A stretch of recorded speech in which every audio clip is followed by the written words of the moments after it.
नमस्कार दोस्तों, मैं गजेंद्र गंजीर गंजी ट्यूटोरियल के ऑनलाइन ई एजुकेशन प्लेटफॉर्म पर आप सभी का स्वागत करता हूं, अभिनंदन करता हूं। आज हम लोग पुनः आगामी हमारे छत्तीसगढ़ में जो आबकारी आरक्षक का जो एग्ज़ाम होने वाला है उसको ध्यान में रखते हुए उसके मॉडल प्रश्न पत्र को सॉल्व करेंगे और ये इसका दूसरा नंबर का मॉडल प्रश्न पत्र है। इसके पहले मैंने एक और वीडियो अपलोड किए हैं जिसमें मैंने पहले मॉडल प्रश्न पत्रों को आप लोग को सॉल्व कराया हुआ है। ये जो मॉडल प्रश्न पत्र है इसको जो सिलेबस है आबकारी आरक्षक का उसके हिसाब से पूरा डिज़ाइन किया गया है और इस मॉडल प्रश्न पत्र के माध्यम से आप लोग को मैं बताना चाह रहा हूँ कि इस प्रकार से क्वेश्चन आपके एग्जाम में आ सकते हैं, तो आपको इसी प्रकार से तैयारी करना है। ठीक है, चलो पहले तो हम लोग देखते हैं भाई कि कौन कौन से विषय से आपके एग्जाम में क्वेश्चन आएंगे आबकारी आरक्षक का। तो अगर बात करते हैं इंडिया जीएस से 33 क्वेश्चन, इंडिया जीएस से 33 क्वेश्चन आएंगे। छत्तीसगढ़ जीएस से भी आपका 33 क्वेश्चन आएंगे, ध्यान रखना। अगर बात करते हैं आपका लैंग्वेज का, लैंग्वेज में हिंदी से 7 क्वेश्चन, छत्तीसगढ़ी से 7 क्वेश्चन आएंगे। मैथ्स की बात करते हैं, मैथ्स से भी 7 क्वेश्चन, रीजनिंग से भी आपका 7 क्वेश्चन आएंगे और आपका किससे, इंग्लिश से आपका 6 क्वेश्चन आएंगे। तो टोटल सबको अगर आप लोग मिलाओगे तो कितना हो जाएगा, आपको 100 क्वेश्चन टोटल हो जाएगा। ठीक है, कहाँ कहाँ से, एक तो इंडिया जीएस से आपको 33 क्वेश्चन आएगा। उसके बाद आपका छत्तीसगढ़ जीएस से आपका 33 क्वेश्चन, 7 क्वेश्चन आपका हिंदी से आएगा, 7 क्वेश्चन आपका छत्तीसगढ़ी लैंग्वेज से आएगा, 7 क्वेश्चन आपका मैथ से आएगा, 7 क्वेश्चन आपका रीजनिंग से आएगा और 6 क्वेश्चन आपका इंग्लिश लैंग्वेज से आएगा। ठीक है, ये आपका ओवरऑल सिलेबस है, इसी को आपको अच्छे से पढ़ने हैं। ठीक है, और इससे पहले के मॉडल प्रश्न पत्र अगर आपने नहीं देखा है तो प्लेलिस्ट बना हुआ है, उसमें जाके आप देख सकते हो। चलिए शुरू करते हैं फिर आज के इस क्लास को, बढ़ते हैं हमारे पहले प्रश्न में। थोड़ा सा आपका क्वेश्चंस का संख्या ज़्यादा है, इसीलिए मैं क्या करूँगा, स्पीड चलूँगा, क्योंकि बहुत सारे क्वेश्चन लोग को सॉल्व करने हैं, इसलिए मैं थोड़ा स्पीड चलूँगा जी। ठीक है, चले। हाँ, लेकिन जितना डिमांड रहेगा एक्सप्लेन करने का उस क्वेश्चन में उतना तो मैं एक्सप्लेन करूँगा ही। चलो आगे बढ़ते हैं, हमारे पहले प्रश्न में बढ़ते हैं। हमारा पहला प्रश्न है, किस अंग को कोशिका का शक्ति गृह कहा जाता है? सूत्रकणिका, राइबोसोम, लाइसोसोम या अंतःप्रद्रव्य जालिका? बताओ इसका सही आंसर क्या होगा। किस अंग को कोशिका का शक्ति गृह कहा जाता है? इस क्वेश्चन का सही आंसर क्या होगा? इस क्वेश्चन का सही आंसर आपका सूत्रकणिका। पहले हम लोग इंडिया जीएस के क्वेश्चन को सॉल्व कर रहे हैं, तो पहला का आंसर क्या होगा आपका सूत्रकणिका। इसी सूत्रकणिका को आपका माइटोकांड्रिया, इसको माइटोकांड्रिया के नाम से भी इसको जाना जाता है। ठीक है, और इसी को क्या बोलते हैं, माइटोकांड्रिया को कोशिका का आपका पावर हाउस, कोशिका का पावर हाउस कहा जाता है किसको, माइटोकांड्रिया को। और पावर हाउस को आपका हिंदी में क्या कहते हैं, शक्ति गृह कहा जाता है, ये आपको ध्यान रखना है। ये माइटोकांड्रिया, यहाँ ऊर्जा का निर्माण होता है। किसका निर्माण होता है? ऊर्जा का निर्माण होता है। और माइटोकांड्रिया में ऊर्जा निर्माण के लिए एक साइकिल चलता है जिसको बोलते हैं क्रेब्स साइकिल, है ना। माइटोकांड्रिया में क्रेब्स साइकिल के द्वारा क्या होता है, ऊर्जा का निर्माण होता है। और ऊर्जा किसके फॉर्म में बनता है? एटीपी के फॉर्म में बनता है। और एटीपी का फुल फॉर्म क्या होता है? एडिनोसिन ट्राइफॉस्फेट, जिसको एनर्जी करेंसी, ऊर्जा करेंसी के नाम से जानते हैं। आगे बात करते हैं राइबोसोम। तो राइबोसोम को क्या बोलते हैं? कोशिका के प्रोटीन की फैक्ट्री से क्या बोलते हैं? कोशिका के प्रोटीन की फैक्ट्री, है ना। कोशिका के प्रोटीन की फैक्ट्री कहा जाता है, ये आपको ध्यान रखना है। आगे बात करते हैं लाइसोसोम को क्या बोलते हैं? इसको कोशिका का आत्महत्या थैली, लाइसोसोम को सुसाइडल बैग ऑफ सेल, कोशिका की आत्महत्या की थैली के नाम से इसको जाना जाता है, ये आपको ध्यान रखना है। किसको? लाइसोसोम को। इंपॉर्टेंट है जी। अंतःप्रद्रव्य जालिका को इंग्लिश में क्या बोलते हैं? Endoplasmic reticulum. और इसी अंतःप्रद्रव्य जालिका में क्या चिपका रहता है? राइबोसोम। स्पेशली आपका खुरदुरी अंतःप्रद्रव्य जालिका में राइबोसोम चिपका रहता है, ये बात को आपको अच्छे से याद रखना है। बाकी बात करते हैं, अगर मैं सेल के बारे में बताऊं, कोशिका के बारे में बताऊं, तो कोशिका, स्टडी ऑफ सेल, कोशिकाओं का अध्ययन क्या कहलाता है आपका? साइटोलॉजी कहलाता है। ठीक है, और कोशिका विज्ञान का जनक किन्हें माना जाता है आपका? रॉबर्ट हुक को। रॉबर्ट हुक ने सबसे पहले कोशिका के बारे में बताया और उन्होंने सबसे पहले कोशिका की खोज भी किया, इसलिए इसको फादर ऑफ सेल बायोलॉजी अर्थात कोशिका विज्ञान के जनक के नाम से इसको जानते हैं। इन्होंने 1665 में सबसे पहले कोशिका की खोज किया था। और जिस कोशिका की इन्होंने खोज किया था वो कैसी कोशिका था? मृत कोशिका था। कैसी कोशिका था? मृत कोशिका था। जबकि जीवित कोशिका की खोज, है ना, जीवित कोशिका की खोज किसके द्वारा किया गया था? एंटोनी वॉन ल्यूवेनहॉक नामक साइंटिस्ट के द्वारा आपका जीवित कोशिका की खोज किया गया था, ये आपको याद रखना है। कब किया गया था? इसके 9 साल बाद 1674 में किया गया था। आगे बात करते हैं, कोशिका सिद्धांत किसने दी? अगर बात करते हैं कोशिका सिद्धांत का, सेल थ्योरी का, तो कोशिका सिद्धांत किसके द्वारा दिया गया था आपको याद रखना है? स्लाइडन और स्वान, है ना। ये सब बहुत इंपॉर्टेंट क्वेश्चन है। स्लाइडन और स्वान नामक साइंटिस्ट के द्वारा कोशिका सिद्धांत दिया गया था 1839 में, आपका 1839 में, आपको याद रखना है, इंपॉर्टेंट है। अगर आपसे पूछेगा कोशिका क्या होता है, तो कोशिका जीव की संरचनात्मक और कार्यात्मक इकाई है। प्रत्येक जीव का शरीर कोशिकाओं से मिलकर बना हुआ है। आगे बात करते हैं, अगर आपसे पूछेगा सबसे बड़ी कोशिका, तो क्या बताओगे? शुतुरमुर्ग का अंडा, शुतुरमुर्ग का अंडा, ये सबसे बड़ी कोशिका है। सबसे छोटी कोशिका पूछेगा, ये सबसे बड़ी हो जाएगा ना। और सबसे छोटी पूछेगा तो क्या बताओगे? माइकोप्लाज्मा। सबसे छोटी कोशिका बताओगे जी आप, माइकोप्लाज्मा को आपको बताना है। लेकिन मनुष्य के शरीर में पूछेगा, मनुष्य के शरीर में सबसे बड़ी कोशिका, मनुष्य के शरीर में सबसे बड़ी कोशिका तो क्या बताओगे, अंडाणु, जिसको इंग्लिश में क्या बोलते हैं, ओवम बोलते हैं। और मनुष्य के शरीर में सबसे छोटी कोशिका अगर पूछेगा तो आपको बताना है शुक्राणु, जिसको स्पर्म के नाम से जानते हैं। और मनुष्य के शरीर में सबसे लंबी कोशिका पूछेगा तो आपको क्या बताना है, न्यूरॉन बताना है। बाकी कुछ कुछ चीजें तो पता होगा। कोशिका का पावर हाउस माइटोकॉन्ड्रिया को कहते हैं, प्रोटीन की फैक्ट्री राइबोसोम को कहा जाता है, पादप कोशिका का किचन क्लोरोप्लास्ट को कहा जाता है, कोशिका की आत्महत्या की थैली लाइसोसोम को कहा जाता है, कोशिका के ट्रांसपोर्टेशन यूनिट आपका गोल्जी बॉडी को कहा जाता है। ठीक है, सभी बातों को आपको याद रखना है जी। चलो, इस क्वेश्चन का सही आंसर क्या होगा आपका, सूत्रकणिका, इसको माइटोकॉन्ड्रिया के नाम से भी जाना जाता है। आगे बात करते हैं, जितने भी तथ्य मैंने बताया सभी तथ्यों को आप लोग को याद रखना है। लोधी वंश का संस्थापक कौन है, सिकंदर शाह लोधी, इब्राहिम लोधी, बहलोल लोधी या खिजर खां। बहुत बढ़िया प्रश्न है। लोधी वंश का संस्थापक कौन है, इसका सही आंसर आपका बहलोल लोधी है ना, इसका सही आंसर आपका बहलोल लोधी इंपॉर्टेंट है। लोधी वंश का संस्थापक कौन है, बहलोल लोधी। और ये आपका 1451 में 1451 में आपका लोधी वंश का संस्थापक बना है ना, लोधी वंश का क्या बना, संस्थापक बना। 1451 में लोधी वंश का संस्थापक बना, ये आपको ध्यान रखना है। बाकी बात करते हैं आपका लोधी वंश के और कौन कौन प्रमुख शासक हुए। तो एक तो बहलोल लोधी, आपको नाम याद हो गया, बहलोल लोधी हो जाएगा पहला तो है ना, पहला बहलोल लोधी। दूसरा आपका सिकंदर लोधी, नाम सुना होगा आपने, सिकंदर लोधी, दूसरा आपका सिकंदर लोधी हो जाएगा। ठीक है, तीसरा अगर बात करते हैं इब्राहिम लोधी, तीसरा क्या होगा जी आपका, इब्राहिम लोधी। ठीक है, इब्राहिम लोधी। और आपने ये तो सुना होगा पानीपत का प्रथम युद्ध, आपने क्या सुना है, पानीपत का प्रथम युद्ध आपने सुना होगा।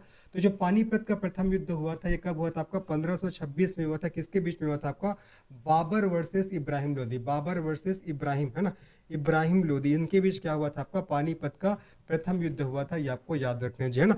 तो क्वेश्चन था कि लोधी वंश का संस्थापक कौन है, इसका सही आंसर क्या होगा आपका, बहलोल लोधी। जबकि आपका सिकंदर शाह लोधी, इब्राहिम लोधी, ये भी आपको लोधी वंश के शासक हुए, लेकिन यहाँ पर संस्थापक की बात हो रहा है तो संस्थापक कौन हुआ आपका, बहलोल लोधी, ये आपको याद रखना इंपॉर्टेंट है। जिन्होंने थर्ड ऑप्शन लगाया सबका आंसर आपका सही हो जाएगा। चलो आगे बात करते हैं, नेक्स्ट प्रश्न में बढ़ते हैं। द डिस्कवरी ऑफ इंडिया पुस्तक किसके द्वारा लिखी गई थी, विजया लक्ष्मी पंडित, जवाहरलाल नेहरू, मौलाना अबुल कलाम आजाद या राजेंद्र प्रसाद। चलो बताओ, द डिस्कवरी ऑफ इंडिया पुस्तक किसके द्वारा लिखी गई थी। इस क्वेश्चन का सही आंसर आपको जवाहरलाल नेहरू। जवाहरलाल नेहरू जो हमारे भारत के पहले प्रधानमंत्री थे, हमारे भारत के पहले प्रधानमंत्री थे ना, हमारे भारत के पहले प्रधानमंत्री थे। और इसी के द्वारा क्या लिखा गया था आपका, the discovery of India, the discovery of India, इस बुक को आपका जवाहरलाल नेहरू के द्वारा लिखा गया था, ध्यान रखिएगा। बाकी राजेंद्र प्रसाद के बारे में बात करते हैं तो ये हमारे भारत के पहले राष्ट्रपति थे, हमारे भारत के प्रथम राष्ट्रपति थे, इस बात को भी आपको ध्यान में रखना इंपॉर्टेंट है। बाकी विजया लक्ष्मी पंडित के बारे में क्या ध्यान रखना है कि विजया लक्ष्मी पंडित है ना, ये कौन थे, ये आपका संयुक्त राष्ट्र महासभा की पहली अध्यक्ष थी है ना, ये आपका संयुक्त राष्ट्र महासभा की पहली अध्यक्ष, संयुक्त राष्ट्र महासभा की ये पहली अध्यक्ष थी, ये बात को भी आपको याद रखने हैं जी, है ना। चलो बाकी आपका मौलाना अबुल कलाम आजाद के बारे में तो आपको पता ही होगा, ठीक है, मिसाइल मैन। तो इस क्वेश्चन का सही आंसर क्या होगा, द डिस्कवरी ऑफ इंडिया पुस्तक किसके द्वारा लिखी गई थी, इसका सही आंसर आपका जवाहरलाल नेहरू हो जाएगा। जिन्होंने भी आपसे लगाया सबका आंसर आपका सही है। बाकी राजेंद्र प्रसाद जी हमारे भारत के पहले राष्ट्रपति थे। विजय लक्ष्मी पंडित के बारे में ध्यान रखते हैं, संयुक्त राष्ट्र महासभा की पहली अध्यक्ष थी। चलिए आगे बात करते हैं, नेक्स्ट प्रश्न बढ़ते हैं। यूनेस्को विश्व धरोहर स्थल आगरा किला मुख्य रूप से किसके द्वारा बनाया गया था, अकबर, शाहजहां, औरंगजेब या जहांगीर। यूनेस्को विश्व धरोहर स्थल आगरा है ना, यहां से एक चीज पता लग रहा है कि जो आगरा है ना वो आपका यूनेस्को का विश्व धरोहर स्थल है। तो ये किसके द्वारा बनाया गया था, अकबर, शाहजहां, औरंगजेब या जहांगीर। इस क्वेश्चन का सही आंसर आपका अकबर हो जाएगा। क्या होगा आपका, अकबर हो जाएगा। और इसको कब बनाया गया था, इसको आपका 1564 में बनाया गया था। आगरा किला को 1564 में बनाया गया था, ये बात को आपको याद रखना है, ठीक है। अगर शाहजहां के बारे में बात करते हैं, अगर 1564 की 65 जी हाँ 1565 है ना, 1565 में याद रखना। यूनेस्को विश्व धरोहर स्थल आगरा किला को आपको अकबर द्वारा कब बनाया गया था, 1565 में बनाया गया था, ध्यान रखना है। बाकी शाहजहां को तो किसके नाम से जानते हैं, इसको ताजमहल के, है ना, इसको ताजमहल के निर्माण के नाम से, ताजमहल के निर्माण किसने किया था, शाहजहां, है ना। तो ताजमहल के निर्माण के नाम से किन्हें जाना जाता है, आपका शाहजहां को जाना जाता है, ये भी ध्यान रखना है। ये जितने जो आपका ऑप्शन दिए गए अकबर, शाहजहां, औरंगजेब, जहांगीर, ये सब आपका मुगल सम्राट है, ये सब आपका मुगल सम्राट के नाम है ना, ये सब क्या है आपका मुगल सम्राट है। तो शाहजहां ताजमहल के निर्माण के लिए जाना जाता है, जबकि औरंगजेब ये आपका अंतिम मुगल सम्राट हुए, अंतिम मुगल सम्राट, ये अंतिम मुगल क्या हुए, सम्राट हुए, अंतिम मुगल सम्राट हुए, ये आपको ध्यान रखना है। बाकी जहांगीर ये किसके पुत्र थे? आपका अकबर के पुत्र थे। किसके पुत्र थे जी? आपका अकबर के पुत्र थे। ये आपको याद रखना है, ठीक है। चलो, तो यूनेस्को विश्व धरोहर स्थल आगरा किला मुख्य रूप से किसके द्वारा बनाया गया था? अकबर के द्वारा। कब? आपका 1565 में बनाया गया था। जबकि शाहजहां को ताजमहल के निर्माण के लिए जाना जाता है। औरंगजेब अंतिम मुगल सम्राट हुए और जहांगीर ये अकबर के पुत्र थे। और औरंगजेब को आपको जिंदा पीर के नाम से भी जाना जाता है। आप लोग ने पढ़ा भी होगा, ठीक है। वैसे देखा जाए तो इनके बारे में बहुत सारी चीजें बताने को है ना। अगर इनके सभी शासकों के बारे में बताऊंगा तो आधा घंटा इसी में लग जाएगा। तो मैं क्वेश्चन का जितना डिमांड है उसके हिसाब से एक्सप्लेन कर रहा हूँ, क्योंकि हमको बहुत सारे क्वेश्चन सॉल्व करने हैं। हाँ, जब आप सब्जेक्टिव अगर पढ़ना शुरू करोगे तब इनके बारे में अच्छे से आप लोग को सभी तथ्यों को याद करना पड़ेगा। लेकिन अभी मैं आप लोग को मॉडल प्रश्न पत्र आपको सॉल्व करा रहा हूँ। चलिए आगे बात करते हैं। नेक्स्ट प्रश्न लोग बढ़ते हैं।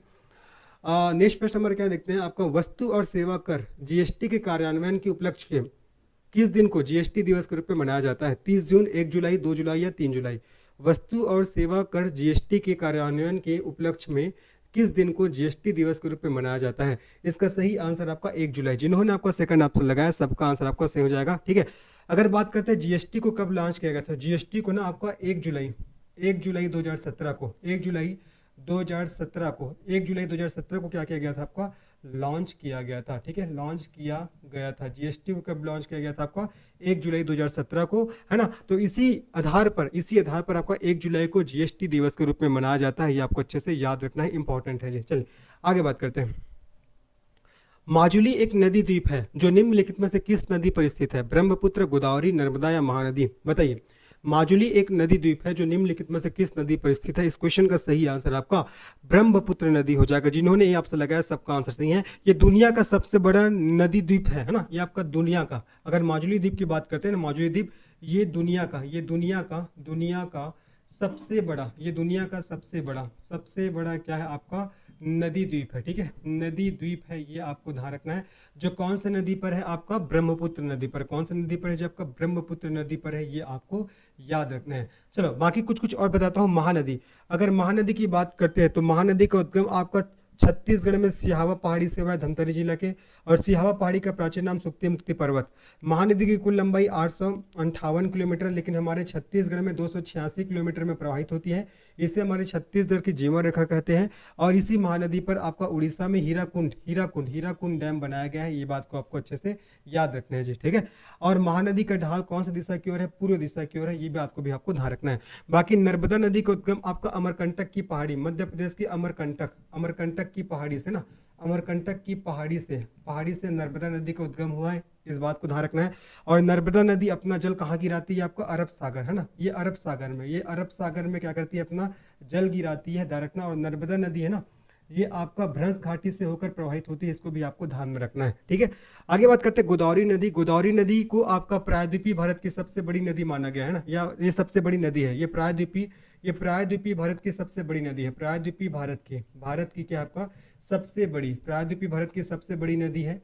और अगर इसकी लंबाई की बात करते हैं किसका? गोदावरी का, तो 1465 किलोमीटर इसकी लंबाई है। और इसका उद्गम नासिक के त्र्यंबकेश्वर पहाड़ी से होता है। किसका? गोदावरी का। इस बात को आपको याद रखना है। तो माजुली एक नदी द्वीप है जो निम्नलिखित में से किस नदी पर स्थित है? इसका सही आंसर आपका ब्रह्मपुत्र नदी, आपको ध्यान रखना है। और माजुली को असम की सांस्कृतिक राजधानी भी कहा जाता है। यहाँ पास आप लोग को लिख के बता दे रहा हूँ। माजुली को असम की सांस्कृतिक राजधानी के नाम से भी जानते हैं। किस नाम से? सांस्कृतिक राजधानी भी कहा जाता है। सांस्कृतिक राजधानी भी कहा जाता है। ये आपको याद रखना है, ठीक है जी। तो चलिए हमारा क्वेश्चन है, माजुली एक नदी द्वीप है जो निम्नलिखित में से किस नदी पर स्थित है? इसका सही आंसर आपका ब्रह्मपुत्र नदी हो जाएगा। बाकी गोदावरी नदी, नर्मदा नदी, महानदी, जो भी तथ्य मैंने इनके बारे में बताया, सभी तथ्यों को आपको याद रखने हैं जी, ठीक है। चलिए आगे बात करते हैं। नेक्स्ट प्रश्न में बढ़ते हैं। नेक्स्ट प्रश्न हमारा क्या है ना, नेक्स्ट प्रश्न हमारा देखते हैं। निम्नलिखित में से किस वर्ष में भारत नेपाल शांति व मैत्री संधि पर हस्ताक्षर किए गए? 1950, 1955, 1960 या 1972, है ना। किस वर्ष में आपका India Nepal treaty of peace इस पे हस्ताक्षर हुए हैं? 1950 में, 1955 में, 1960 में, 1972 में? इस क्वेश्चन का सही आंसर क्या होगा? इसका सही आंसर आपका 1950 में। जिन्होंने ए ऑप्शन लगाया सबका आंसर आपका सही हो जाएगा। अब देखो ये डेट वाला क्वेश्चन है, सीधा डेट को आपको याद रखना है ना। अगर आपसे पूछेगा कि कौन से वर्ष में इंडिया नेपाल ट्रीटी पे आपका साइन किया गया, हस्ताक्षर किया गया, तो इसका सही आंसर आपका 1950 हो जाएगा, 1950 हो जाएगा। चलो आगे बात करते हैं। याद कैसे करोगे? जिस वर्ष हमारा संविधान लागू हुआ था ना, उसी समय हुआ था, ऐसा आप याद कर सकते हो। आगे बात करते हैं। कौन सी योजना देश में बालिकाओं के विकास के उद्देश्य से है? विद्या लक्ष्मी योजना, प्रधानमंत्री शिशु विकास योजना, प्रधानमंत्री सुकन्या समृद्धि योजना, प्रधानमंत्री बालिका सुरक्षा योजना। कौन सी योजना देश में बालिकाओं के विकास के उद्देश्य से है? इसका सही आंसर आपका प्रधानमंत्री सुकन्या समृद्धि योजना। जिन्होंने आपका थर्ड ऑप्शन लगाया, नाम समझ में आ रहा है, जिन्होंने थर्ड ऑप्शन लगाया सबका आंसर आपका सही है। कौन सी योजना देश में बालिकाओं के विकास के उद्देश्य से है? तो आपका प्रधानमंत्री सुकन्या समृद्धि योजना हो जाएगा। आगे बात करते हैं, निम्नलिखित में से कौन सा एक मुक्त वीडियो साझाकरण प्लेटफॉर्म है जो वर्ष 2005 में बनाया गया था?